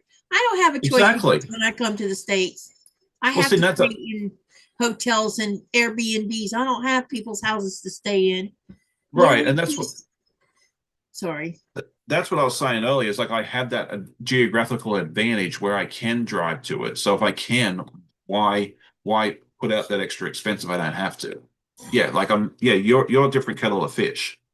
That's right, I am. And I have no choice in the matter. I don't Yeah, have people's houses I can just go and, flop out in. yeah, yeah. No, Jess I'm says, no, wait. Laura Lee says, Jess, I made 2 beautiful shamrock pillows for my porch using the video you did a couple days ago on shamrock blocks. Thank you. And then Laura Lee says, yes, Katie, come to Atlanta QuiltCon. I am 2 hours from here and we'll get to meet. Hey, where are you at? So are you in Georgia? Is that where you're at, Laura Lee? And if you are, where are you? Because my son lives in Carrollton, and which is on the west side of Atlanta. okay. Giovanna says, as a teenager, I personally would have gotten up that early. Yeah, I would have too for that. And then Dubrovka says, Jess, I am making one too. Love it. Thank you for sharing the pattern. And then Raven says, a different kettle of fish. Never heard that one. Oh, sorry. That must be an Australian or British It's an term. Australian thing. Well, I don't know. It might be British thing too. I don't know. I'll have to ask my British co-worker tomorrow when I talk to her and say, hey, is this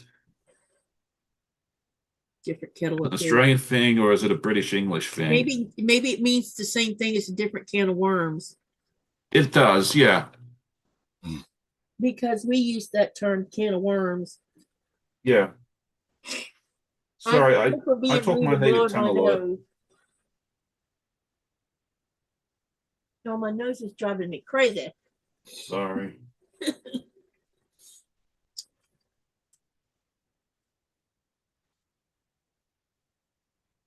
I'm going to have to make the shamrock, says Mona.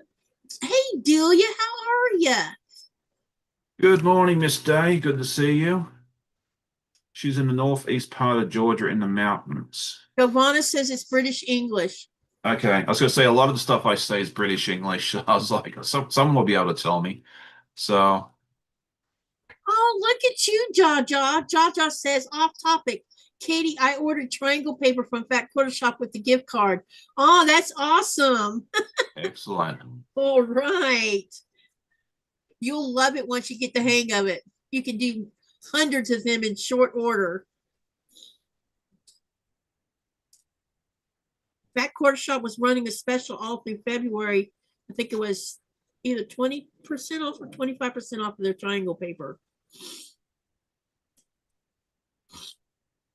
Well, that's fun. I'm sorry, you guys, about sniffling and blowing my nose and everything. I just sometimes life gets in the way of our live streams. Yeah. I'm almost done putting these together, which is good. You always say faster than me because I talk too much. Well, I'm also cheating because I don't have to put as many together. You've got what, 36 or 40 or something put together? 36. Yeah, I got 18. So And there's 6 per row. So I just finished row number, the second row here. yeah. See, I've only got it's 3 rows by 3s for me. Yeah. Times 2. So yeah, I have a lot less blocks to sew together. Am I air Mine sewing are now? also smaller No. than yours too, which takes Yeah. a little longer.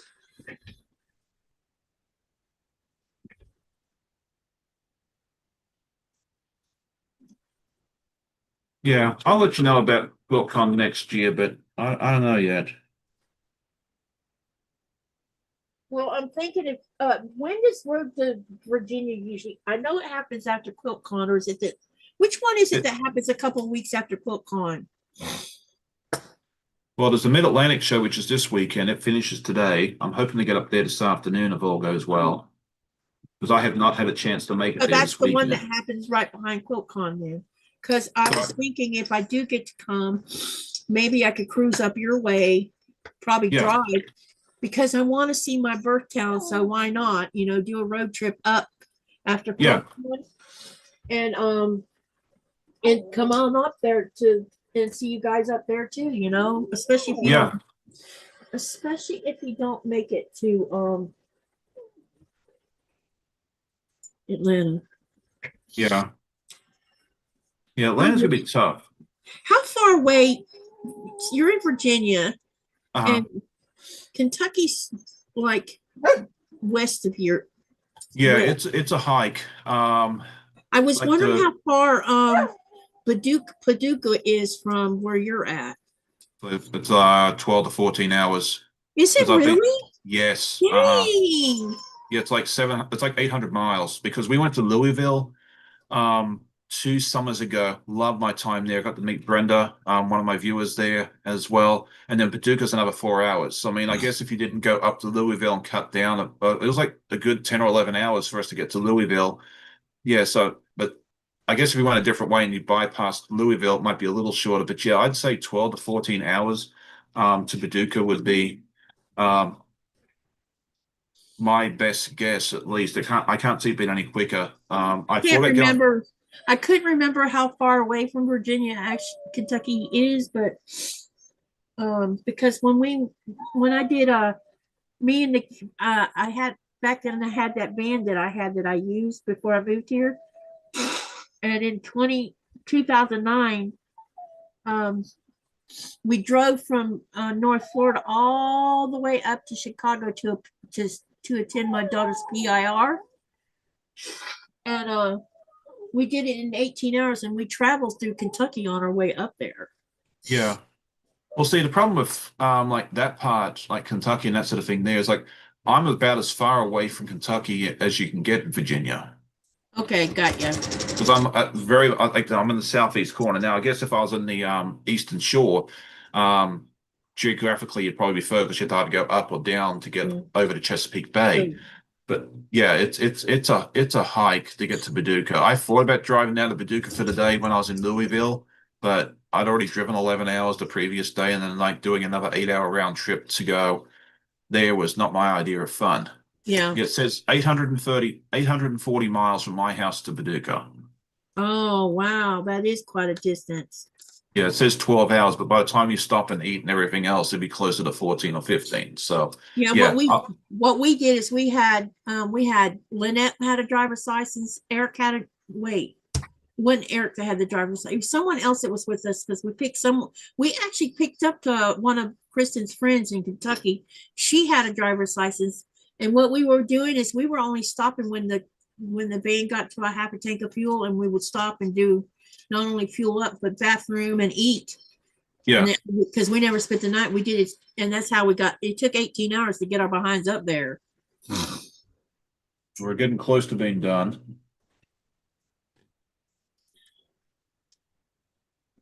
Nora, do you need to go shoo shoo? Shoo shoo. Let me see if she needs to shoo shoo. Nora, Yeah. shoo shoo. I'll be right back. Nora needs a pretzel. That's what Raven said. I think she'd happily take that. So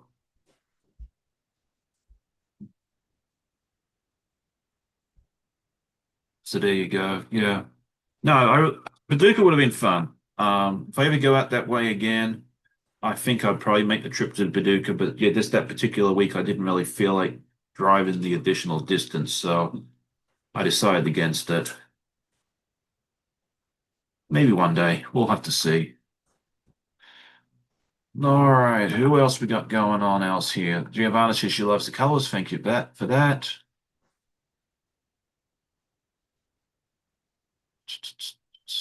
Geraldine, good morning. Good to see you. I don't know if I saw you earlier or not. Been trying to concentrate on getting this done. Uh-oh. We What? might be going to get a blizzard outside. Oh, well, better you than me. I don't Well, need we any haven't had blizzards. any snow. I think it snowed twice since November, maybe. And Really? as it stayed on the ground. It snowed yesterday for a little bit. We got maybe an inch of snow yesterday, but the wind Okay. is blowing, and she had to go outside. That's what she was whining about. Hang on a minute, you guys. I'm fine. Yeah, it's interesting you haven't had much snow because we've had more snow here this year. I think they put out a statistic here in our area where I live.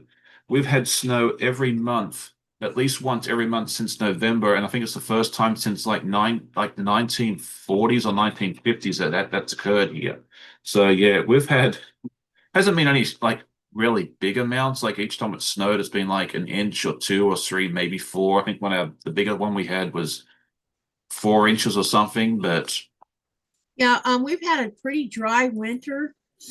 And I hope this is not an indication of what's going to come for summertime. Either A, yeah, it's going to be super dry, or B, we're going to have nothing but rain. One of the two. yeah. Because things have been really extreme here. Our weather patterns are changing a lot, and so is the temperature of the water around the island. And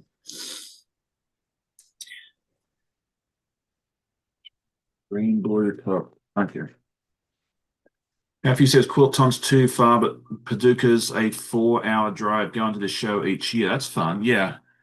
I would love to see Paducah, but I guess I'll have to make that a trip all by itself or something. Yeah. Maybe when Nikolai's ready to come back to the States, we can make a Yeah. trip to Kentucky. Kentucky is it's a beautiful part of the country. I enjoyed my time out there, so I think Yeah, you'd when like we it. drove through it, I thought it was beautiful. Tennessee's beautiful. I would love to see Tennessee in the fall because my goodness. Have you ever been up to the Northeast during the fall? No, but I wouldn't mind doing that too. Like Oh, going to, it is stunning. If you ever get a chance to go to like upstate New York, Connecticut, yeah, I'd love to go to Connecticut. Massachusetts, yeah, it's like you see that stuff in the movies where it's like all these beautiful, bright and bold colors and everything Mhm. else, and you're like, okay, that's just Hollywood movie magic. No, it's not. That's how it is up there. It's Yep. stunningly beautiful. I've seen it twice now in my life, which is really nice. Um, and well worth a trip seeing at least once if you're able to do that. Yep. You should make a visit to Yosemite. There is no place like that place. Yeah, I've been close. I mean, I think the closest I've been is San Francisco, and we looked into doing some Yosemite trips, but it just didn't quite pan out for us. But maybe we'll get there one day. I've been there 3 times and I still don't get enough of it. Yeah. It's just those trees. Oh my God. You when we went to see, I'm trying to think what the name of that one big tree is, the General Sherman or something. Um, they have benches where you can it's on the outer perimeter of it, and you can just sit. And you got all these trees that are hundreds of feet up in the air, and it's like a canopy, and it creates this microclimate underneath it. And you could just sit there for hours just taking in the peacefulness of nature. It's so beautiful. That sounds Bonnie fun. says, well done, Katie, finishing the 28-day challenge. Yep. I'm thank goodness. Laura Lee says Yosemite is my favorite place on earth. Yeah, it is gorgeous. Sean, how many liters to a gallon? 3.781.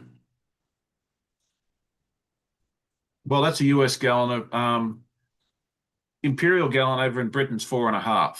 So, but I'm assuming you're talking about a US gallon.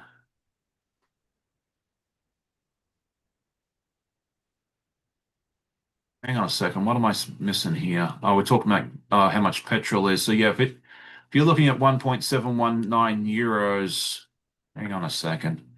We'll tell you in a second. It's probably like $7 or $8 a gallon. Time 781. So you're looking at €7, and then once you convert euros to US dollars, 7.5 euro to USD, you're looking about eight. Holy mother of Mary. That's almost $9 a gallon. Who's got gas at $9 a gallon? Giovanna? Dang. Well, she's saying it's almost 1.8 euros a liter. So yeah, if you convert it over to, is that right? Hang on, am I doing my math right on that? I think Our she said fuel it was bill. one. They come and topped our tank off the other day, and we ended up getting 745 liters of fuel. Mm-hmm. 4,700 Danish kroners, man. Wow, that's a lot because it's about what 7.5 krona to the US dollar, I think. Hang on, I'm just gonna cheat and look it up because it's Like 7.5, 8. You know, I don't keep up no, with my it's not donation. 7.5, 8. No, it's not, the US dollar's down right now. Okay, so maybe it's well, that's what it was the last time I looked, but that was a while ago. So Yeah, the US dollar's been down. I now that's why I've been spending money, a little bit of money, because the dollar's down right now. And I take advantage of that when I see that. yeah, you need to because you never know what it's going to be in 2, 3 months' time. Well, So the euro's what's expensive right now. yeah, I keep seeing that. So 4,700 is 743 US dollars. But that is for 75 days worth of fuel. So divide that up into, that's what, 2.5 months, something like that. It's not all that bad. And we never use up our whole tank because we have a 1,500-liter tank.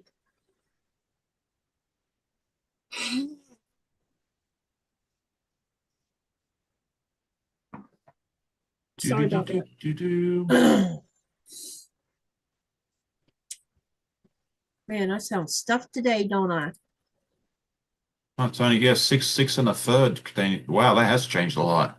Yeah, there's a graph here. The lowest I've seen it is down to, which was wait a minute, February the 19th. It was really low. But then on February the 9th, it was very high. Yeah.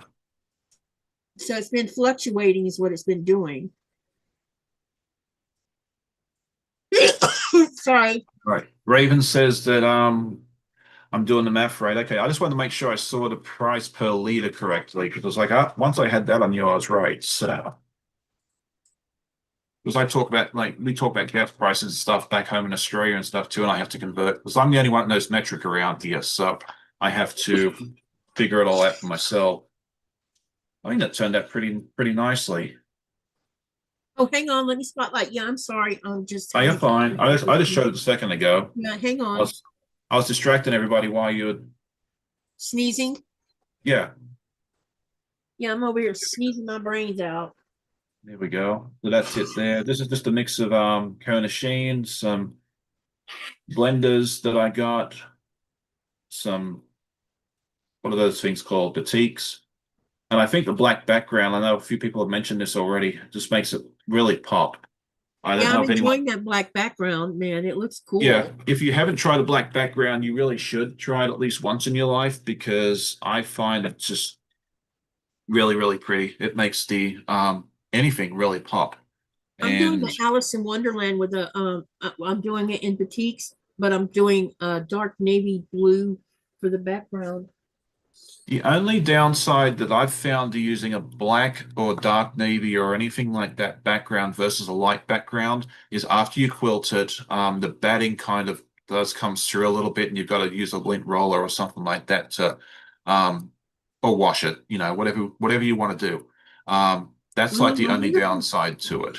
can you buy dyed batting? I don't know. I mean, it's not like it won't pop through after time, but it's just like once you the initial quilting process, and after you bind it, you just have to get the lint off it. So it's not a big deal, but it's just something to think about. It only really applies to folks like me that do that sort of stuff for quilt shows and then finish it the day that they have to turn it in, and they're sitting there trying to like get all the lint off before you submit it to the show. So Yeah. my lesson to myself is finish it early, Sean, so you have time to do that. Because I actually did make a note of that on one of my projects. So like there was a little bit too much of the batting lint on there, but that's because I left it way too late. I was sewing the hand stitch in the hanging sleeve on my live right before I jumped in the car and drove up to Richmond to drop it off. I did it way too close. So there you Uh, go. Mona says, Sean, your work is gorgeous. Well, thank Mary you. Lee says, pretty. And Jaja's telling me, bless you. And then Raven says, Rip it, I was thinking we should fill the truck up before markets open tomorrow. And then Giovanna says, I just hope you don't get sick, Katie. Keep yourself warm. I will. Yeah, I Yeah. woke up this way, so I don't, it could be allergies or it's something else. I don't know. My eyes are itching, so I'm thinking it's allergies. Yeah, you might just want to Helen rest for a says, little bit. Helen says it's beautiful, Sean. Great job as all your work is. Thank you. And then Jaja said she filled up Friday. Wait, Giovanna says, can't you get dark batting? That's what I was wondering. I thought you could. Maybe I'll have to look into that option because that might be something worth looking into. I mean, I still have like 10 or 12 yards in a roll here of the regular stuff, so I'll use that up first. But yeah, that might be something for me to look into down the road.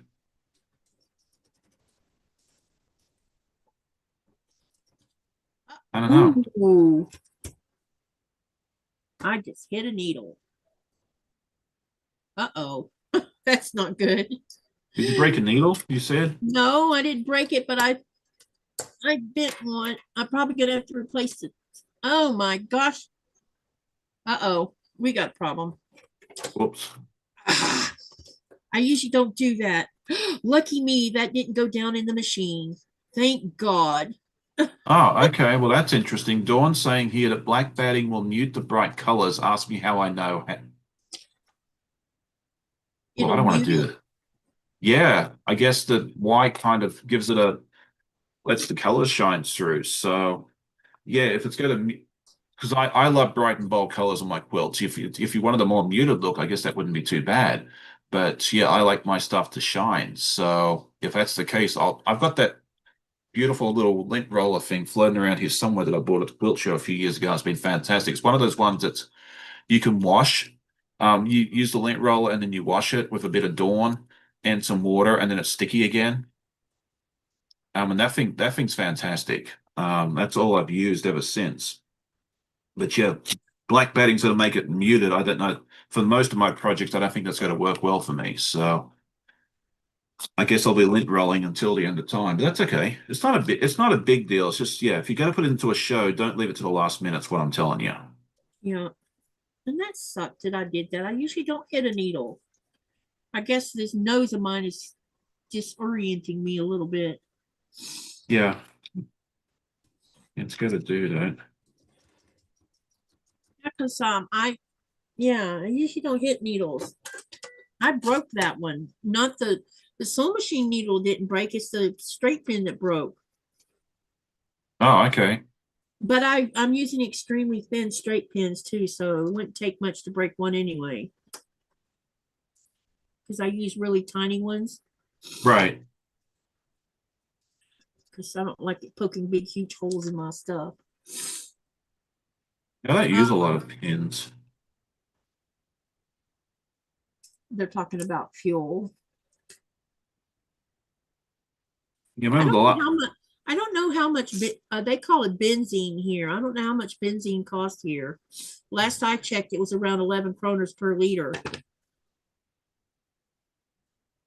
But that was a while ago, so I don't know if it's gone up since it. I know our fuel that we heat our house with, that went up by 20 kroners or something. Right. And when you buy as much as we buy at once, that adds up. Yeah. Yeah, no, if it filled my sister's pickup truck up one time I was down there when it was 10 or 12 years ago now. I haven't been down there a while. And I spent over $100 filling that thing up and it still wasn't full. I almost cried once. I don't know how my daughter, the one that lives in California, I don't know how her and Derek afford to put fuel in those they have really big SUVs, two of them actually, and I don't know how they afford to keep fuel in them. No, either. Because I would put fuel in it when I would drive it, and that adds up. Oh, it does, yeah. Delia says it's anywhere from 249 to 279 in Charleston. I'm assuming that's South Carolina. So South Carolina tends to have some of the cheaper gas in the country, if I remember correctly.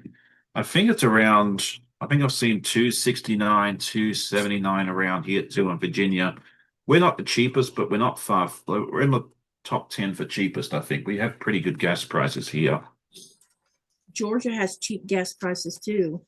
Yeah, I think the closer you get to the refineries in Texas, the better off you are usually.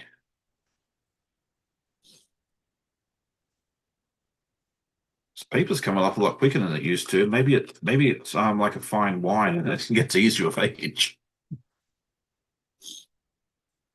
Oh, you're peeling the papers off? Yeah, I'm still sewing them together. no, you're fine. Well, I figured if I finished sewing it because I didn't have a chance to prepare the backing, like the back of the cushions for these. Mm-hmm. I ran out of time because life's been busy recently. So I'm also trying to make sure I don't put something upside down. yeah, I was watching for that too. Yeah, with Well, me I'll being do mine. distracted with my nose, it's very easy for me to do that. So Yeah. I think it might be a wise idea for you to take a break and rest for a little bit because you've oh, you been like, mean after the live? Yeah. yes, ma'am. Yeah. I am going to take a nap. I am going to do that. And then I got to cut fabric. But I need to go to the store. Yeah. And I I'm gonna really do don't that want too. to, but I'm going to need to because I didn't do it yesterday when I should have because I was being lazy yesterday and didn't want to go to the store. Yeah, I don't want to go to the store either, but the kids have got to eat. So No, there's times when I just don't want to walk out the door. Now that usually ceases to exist when Nikolai's home because it's like, come on, let's go. morning, Miss June. It's good to see you. Good morning, June. Let's see. Delia says in Michigan it takes about $50 to $60 to fill the Jeep, and her husband's Ford is 80 to 100. Yeah, we have smaller cars, so usually we don't have. I like the stuff that we have to spend $1 million filling them up too. So yeah, we're fairly lucky here. Devruka says, Katie, you're getting ready for Nikolai. You better start planning to make his favorite meal. Yeah, when does he come back? I figured it'd be coming up fairly soon, wouldn't it? Yeah, he gets off the ship tomorrow. Oh, is it that close? They Okay, I go, thought you. yeah, they're going into port tomorrow, and then he spends the night in Nuke tomorrow, and he's now with the weather looking the way it is, he might not get to come home on Tuesday, Right. but we'll see. Like I said, I always tell everybody we're at the mercy of Mother Nature's temperament. Well, the North Atlantic at this time of year is never anybody's friend, so So it's a possibility that he could stay, but at least he'll be.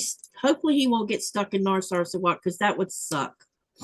So, yeah. So here's a little bit of news about his traveling. Our airport. Sorry, excuse me. I'm so sorry. Our new airport opens on April the 16th. So when he flies home this time, it'll be the last time he flies through Narsarsuaq. So when he goes back to sea, he'll be flying from our new airport. So when the weather's being a pain in the butt, he'll get to stay at home instead of being stuck in Narsarsuaq. Well, that's good. So it's very exciting about our new airport. Well, that's good. Giovanna says we are going to have bad weather from tomorrow. The United States and Europe is going to be getting another Arctic blast, by the way. Yeah. It'll probably be the last one from the polar vortex. But the polar vortex is going to be split in half again by warm air in the stratosphere. And North America, the United States is going to get cold stuff, and so is Europe. And when y'all are getting all the cold stuff, we're going to be warm. We just had our winter has been so weird, Sean. It's just, we had adjusted to having very little snow from October to January, but Jesus, we haven't really had a per se winter this time. It's been cold, if you had to talk about from October till now, I would have to say that we stayed above zero more than we stayed below zero all this time. Yeah, because you settled all here to Virginia. That's why. Yeah, it's crazy. I mean, I don't know how that's going to affect the ecosystem here. I'm thinking we're probably going to have a bad mosquito season because of it. Yeah, I was to say I'd stock up a mosquito repellent if I were you. Well, I don't spray stuff on me. I don't want that crap in my lungs. All right, so here's a question for you about mosquitoes. Do you find you get bit more or less than Nikolai? I probably get chomped on more because of my O negative blood. Oh, okay, because we were talking about it here at like here in the US, I get bit a little bit. Amanda gets bit eaten like nobody's business, and we both had the same blood type.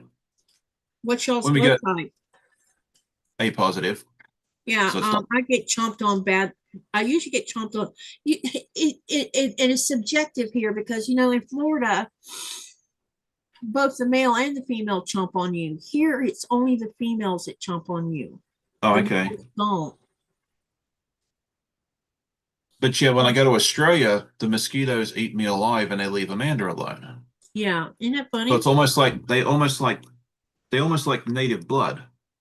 Yeah. And I was talking to one of my coworkers who's originally from India. He's the same way. He said that the mosquitoes here in Virginia leave him alone. They eat his American wife, bite her a lot. But when they go to India, it's reversed. So I wasn't sure if that was the same there for you. I Um, only get, and mostly I get chomped. When I do get chomped on, it's not, I don't get chomped on too terribly bad when I'm out in it. yeah. When I get chomped on is when they end up in the house at night because we don't have screens on our windows and Oh, one or two okay. mosquitoes will be inside. That's when they seem to get a hold of me. I wake up with welts on me where they've been feeding on me.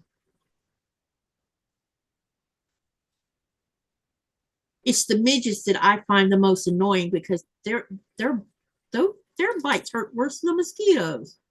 They talk about those little things that look like gnats.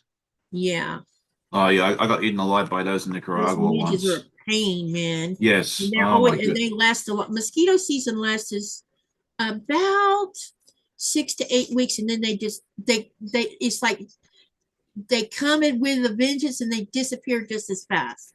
But Right. midgets tend to linger, and flies are the same thing. I never seen such big house flies in my life until I moved here, and they are humongous. But they last even less. They last maybe 5 or 6 weeks, and then poof, they're gone. If you want to see some big house flies, go to Australia. You know, you'll see people waving around, and that's called the Australian bush salute. And that sounds like here the Greenlandic wave, Yeah. Yeah, the Australian bush salute.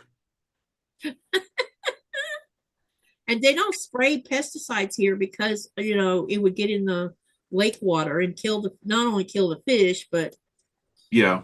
it would destroy our drinking water because our drinking water comes from the lake that we live on. Well, Giovanna says she doesn't get bit there or in Kenya. Okay, well that's I'm Yeah, some jealous. mosquitoes. Yeah, some people don't get chomped on at all. Nikolai doesn't, Yeah.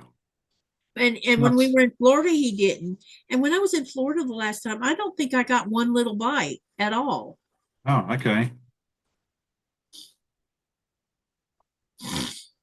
I don't remember seeing mosquitoes to tell you the truth because the last time I was there was in February, March. Well, Yeah, I it's was probably in too early Raleigh. for him there. Yeah, it was too early probably because I haven't been I haven't been to Florida in the summer since I'm.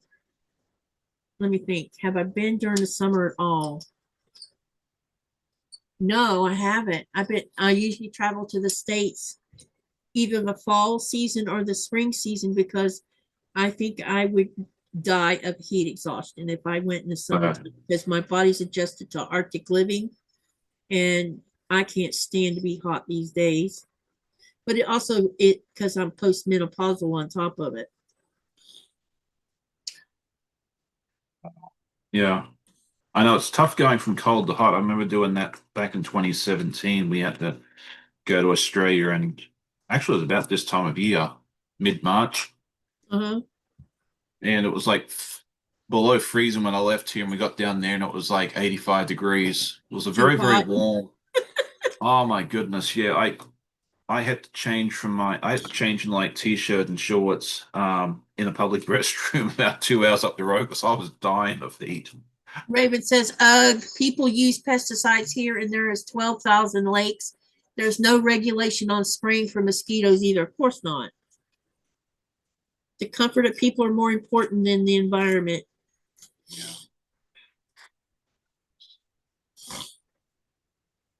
I remember, like, because we went down for my brother's funeral, and we went to the service. We went back to my dad's house for the week, and because you go to a funeral, you're always in a nice shirt and some pants and that. And I was home for like back at my dad's house for like maybe 15 or 20 minutes, and I'm like, I don't care how it makes me look, but I changed in the t-shirt and shit. Like I left I my don't nice blame shirt you. on, but I changed in the shorts. It's like I can't do this. I've been on winter for 3 or 4 because it was a cold winter, not as cold as this one, but wasn't far off it.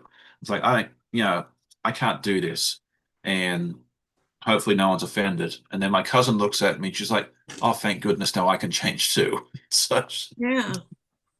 You adapt to your new environment, and then when you yeah, go to your where you were raised at, it's like, oh my God, it's so hot. I well, mean, yeah, the whole I ran the believe it or not, I ran the air conditioner in the hotel, and all of them I was in, even though it was chilly outside in Florida. And now North Carolina was a different animal in 2024. I left all of my winter stuff in Greenland, and I came with a light jacket. Boy, did I regret it, because I felt like North Carolina was cold. But it might have been because it was raining and then I got wet and then I ended up sick out of it. And yeah. It was but I nice don't think last weekend. I caught influenza. I don't think I caught the influenza from the QuiltCon itself. Me and Lynette went to eat at cheese. That's why I didn't show up on Sunday to QuiltCon, because I woke up with a high fever. And I'm like, well, we're not going to QuiltCon. We might as well make the drive back to Florida. And by the time we got back to Florida, I thought I was going to die because I was so sick. Yeah.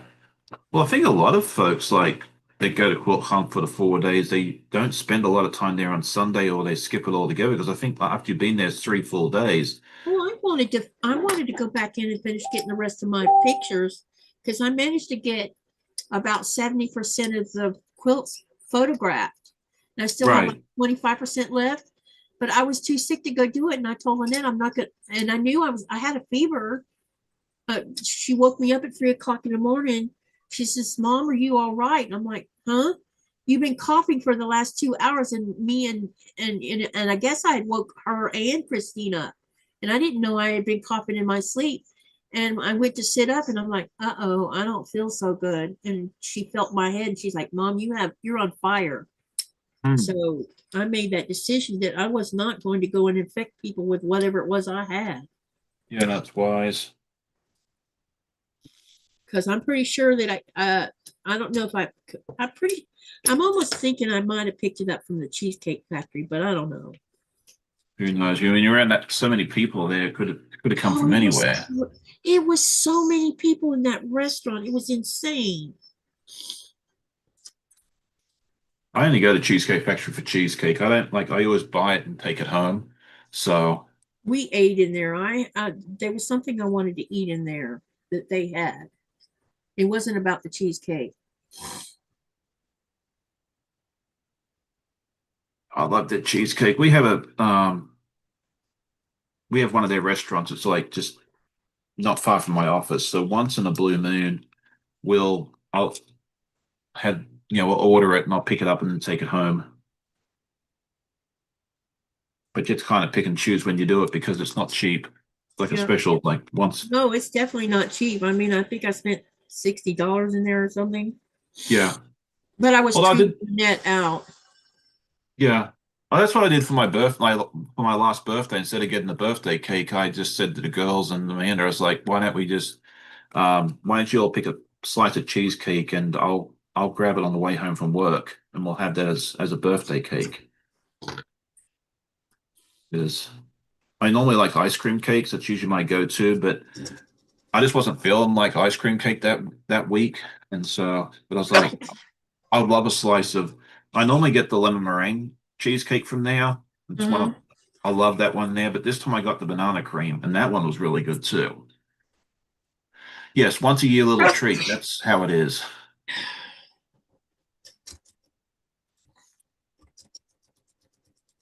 Oh, dang it. I started on the wrong side.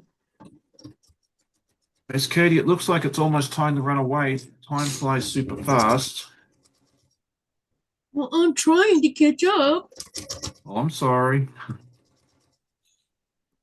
Yeah, I'll have to run away shortly after 10 because I've got stuff to do around the house, and I'm hoping to get to the quilt show this afternoon as well, and they close at 4. So You were going yesterday.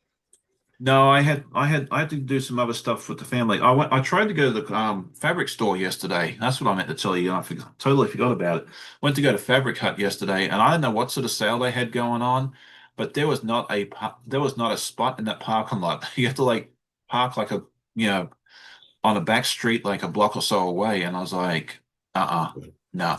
This is a sign that says that Sean should not be here today because it's like even if I park somewhere we'll have to go inside, and who knows how long I'll be waiting for someone to cut my fabrics. So I didn't get to go to the fabric store yesterday, sadly, but it's okay. I can go tomorrow or Tuesday or another day after work.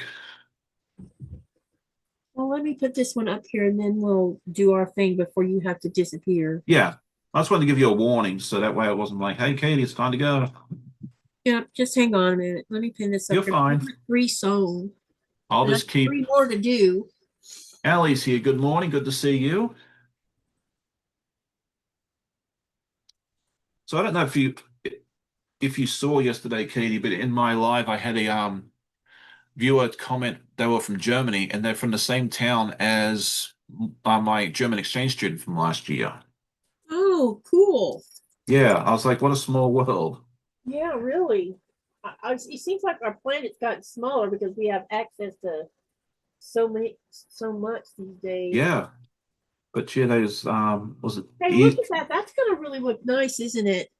I think so. I am really looking forward to seeing that come together. So you need to send us a picture or post it, Let me and show spotlight it us. real quick. And Yeah, then I'm gonna spotlight you again so you can re-show what you've done. sure. Yeah, because people have popped in as I know time some goes people on. come in. So I've got 3 rows here. Uh-oh, go sneeze again. Bless you.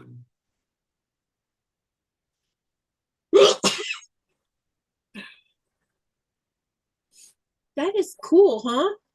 I think so. Yeah. I mean, you've done a wonderful job with that. Yeah, I have these 3 to still sew together in case y'all are wondering why it looks like that. So, but I haven't sewn each of these together as one piece yet. Oh, okay. So, but I've sewn the rows. I have 3 rows done. They're just not sewn to each other yet. Right. What I was doing is getting them all done across, and then I'll do long sews. Well, there you go. So that's mine. I think you've done well with that. Thank you. Yeah, I am Giovanna's. definitely loving it. Yeah, no, it's been a really, really fun project. So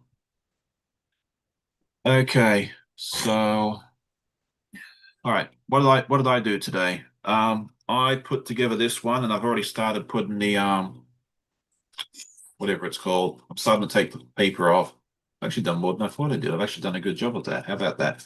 And so this is what it looks like. And I am going to make this into a cushion cover. It's And so once beautiful, Dawn. I thank you. Yeah, and it's just scraps. Some of it's Tula, some of it's batik, some of it's like this one up here is Kona Sheen. So this is one of those projects. If you have some scraps of fabric laying around, you think, hey, I wonder how that looks together. Yeah, it's a good way to try it and just see how it looks. And then I made another one, and this is just all scraps. Some of it's Alice, like this is Allison glass. These are batiks on the top 2 corners. Some Kona Sheen on the other side. There we go. And that sort of thing there. This is from Cotton Cuts. It was one of the puzzle mystery quilts. I bought a snippets bag, and that's what came in there. So Yeah. yeah, I mean, I just grabbed all sorts of different things. So And as you so can see, Sean mentioned he used scraps, and I've used scraps. And look what we got out of it. We got they work together, these scraps. So anytime you think you don't have you can't use your scraps to make something, get you some foundation paper piecing and do it with that, because Yeah. you can't go wrong. All you have to do is decide on what your background is going to be. Sean chose a dark background. I went with the batik white background because I'm using batiks, and you can get something beautiful out of it. And you're, instead of throwing your scraps away or whatever, you got something you didn't expect out of it because you used scraps to do this with. Or you can use scraps and make yourself a prize-winning Yeah, quilt like that. That's all exactly. scraps. I mean, the background might not be, but all the fabrics for each of the stars, that's all scraps too. Yeah, exactly.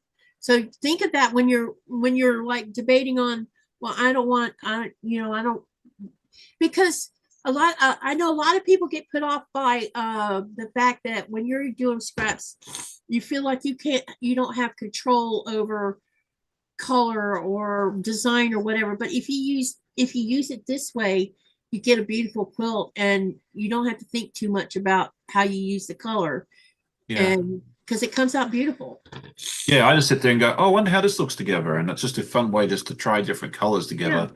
And it's, yeah, 99 times out of 100, it looks fantastic. So just go with it. Good morning, Miss Laura. It's good to see you. Yeah, let me read everything people have said Yep. before you disappear. And Great sound. while I'm doing that, tell them again when your next live's going to be and all that. All right, so yeah, I'm live at 8 a.m. on Saturday morning, so you get to kick off your weekend with me. So at 8 a.m. Eastern, just to specify there as well. So I'll be live next Saturday morning with my friend Stephen from the Idiot Quilter, and then I also have a podcast which showcases what I get done during the week, which goes up at 9 o'clock on a Sunday morning. So the latest episode is up. You can go check out what I've been up to the last week or so. It's always a lot of fun there. And I also talk about what I get up to in the following week and the previous week, including this project. So you can go check that out whenever you're able to. And that's about it from me. Keep it short and sweet. Okay, Linda says, good morning. Sorry I got here late, but I'll watch the replay. See you Okay. later for the Alice blocks. Get some rest, Katie. Yes. Dr. says, I just wanted to say drinking ginger tea helps the immune system a lot. Maybe I need to start doing that because I keep catching crap. Katie has a cold. Sorry, Katie. It's okay, John. And Kathy says, nice color choices, Katie. Beautiful, Katie. Giovanna says, I love the pattern in the pattern. Yeah, me too. John says, nice, Sean. Thank you. He says, both are very pretty. And hello, Linda. Hey, John, what's up? He says, wow, Sean. Love that, and all the colors. Teresa says, wow, those colors really pop. Jaja says, I don't know when to pick the paper off after each block is sewn or after you've joined it. I would wait until you join them all together. But I will give you a piece of advice. When you okay, like when I was sewing 2 at a time, after you sew the 2 at a time, you should take out the paper that's just on the seam allowance part. Leave the rest of it alone. And the reason I say that you do that is because when you get ready to start joining and you're aligning these seams right here, if you have the paper gone from the seam allowance itself, you will have less bulk to deal with, and it'll be easier to pull the paper out. If you leave it, you're going to have fun trying to pull it out of the seams, which Sean probably has ran into with his.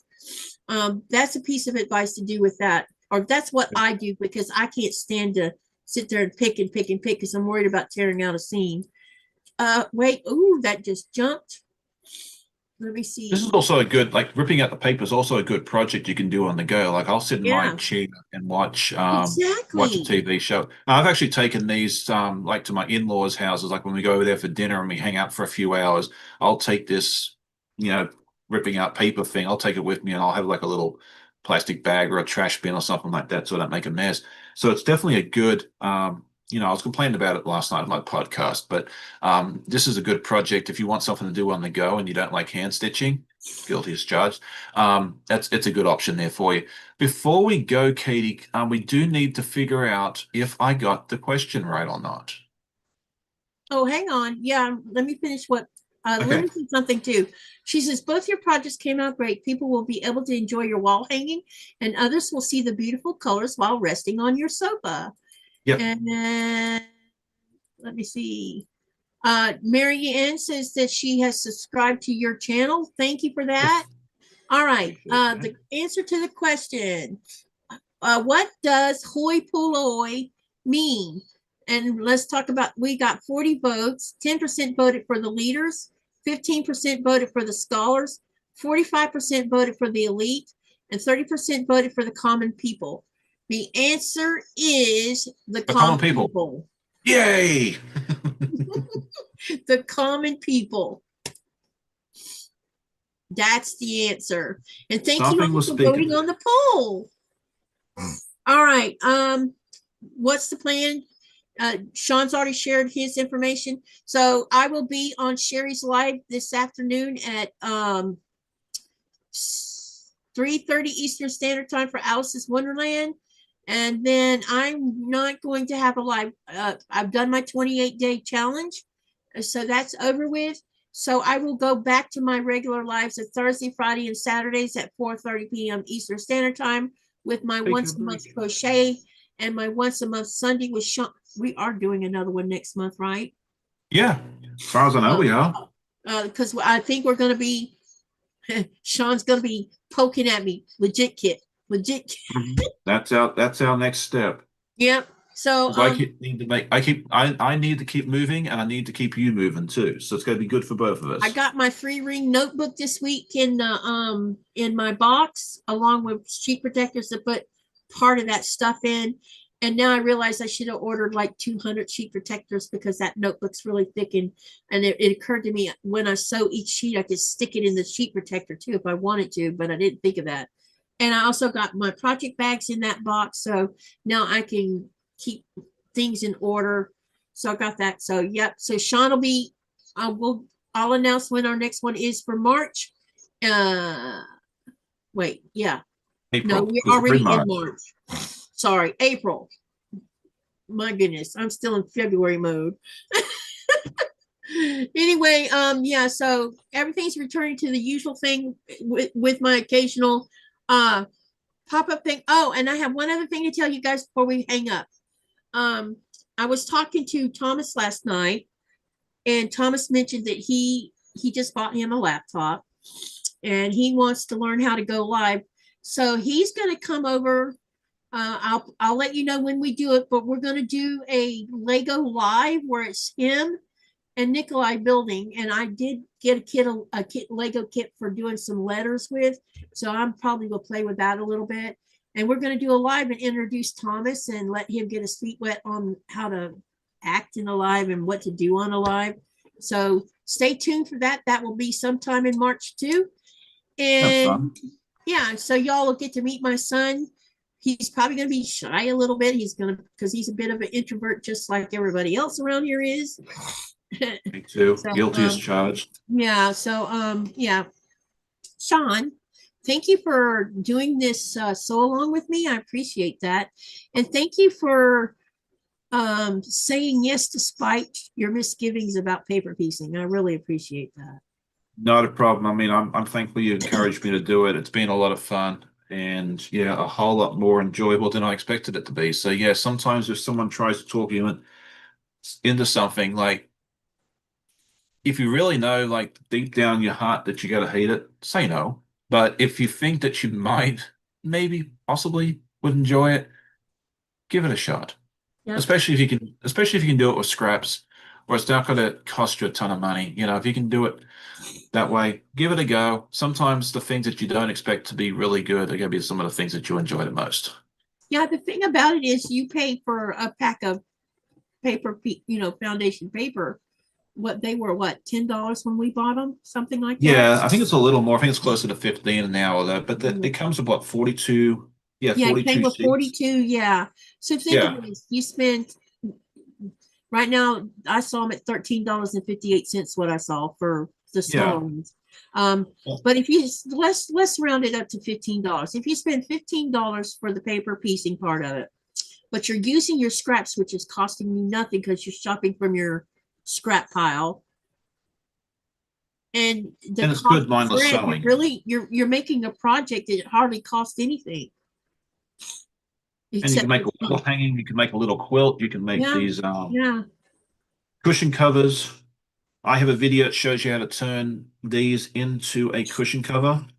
So you can go check that out if you're interested and that sort of thing Teresa there. Louise says it's great learning new things. Yeah. All right, everyone. Thank you for coming to the live today. I appreciate y'all. I'm sorry for this stuff in my head. I can't do anything about it. Apparently I'm sick today. No, Need to rest. I appreciate y'all coming to the live. Thank you for that and for always supporting both Sean and I. I appreciate y'all so much. And I will see you over on Sherry's live later this afternoon. And then again, Nikolai will be getting off the boat tomorrow. And then he will set, if the weather behaves itself, he'll be home on Tuesday. So I'll keep y'all up to date on where that is, you know, should the weather get in the way. So remember to live, laugh, love, and dream. What do you do with that? You make something beautiful, or you go and do something beautiful for someone else so that you can put a smile on their face, because you never know, that smile might change their world. So have a great day today and the rest of your weekend, and see you later, everyone. Bye, guys. All right, let me stop the live. Laura, do we get a, someone just asked if we get a Nora video. There you go.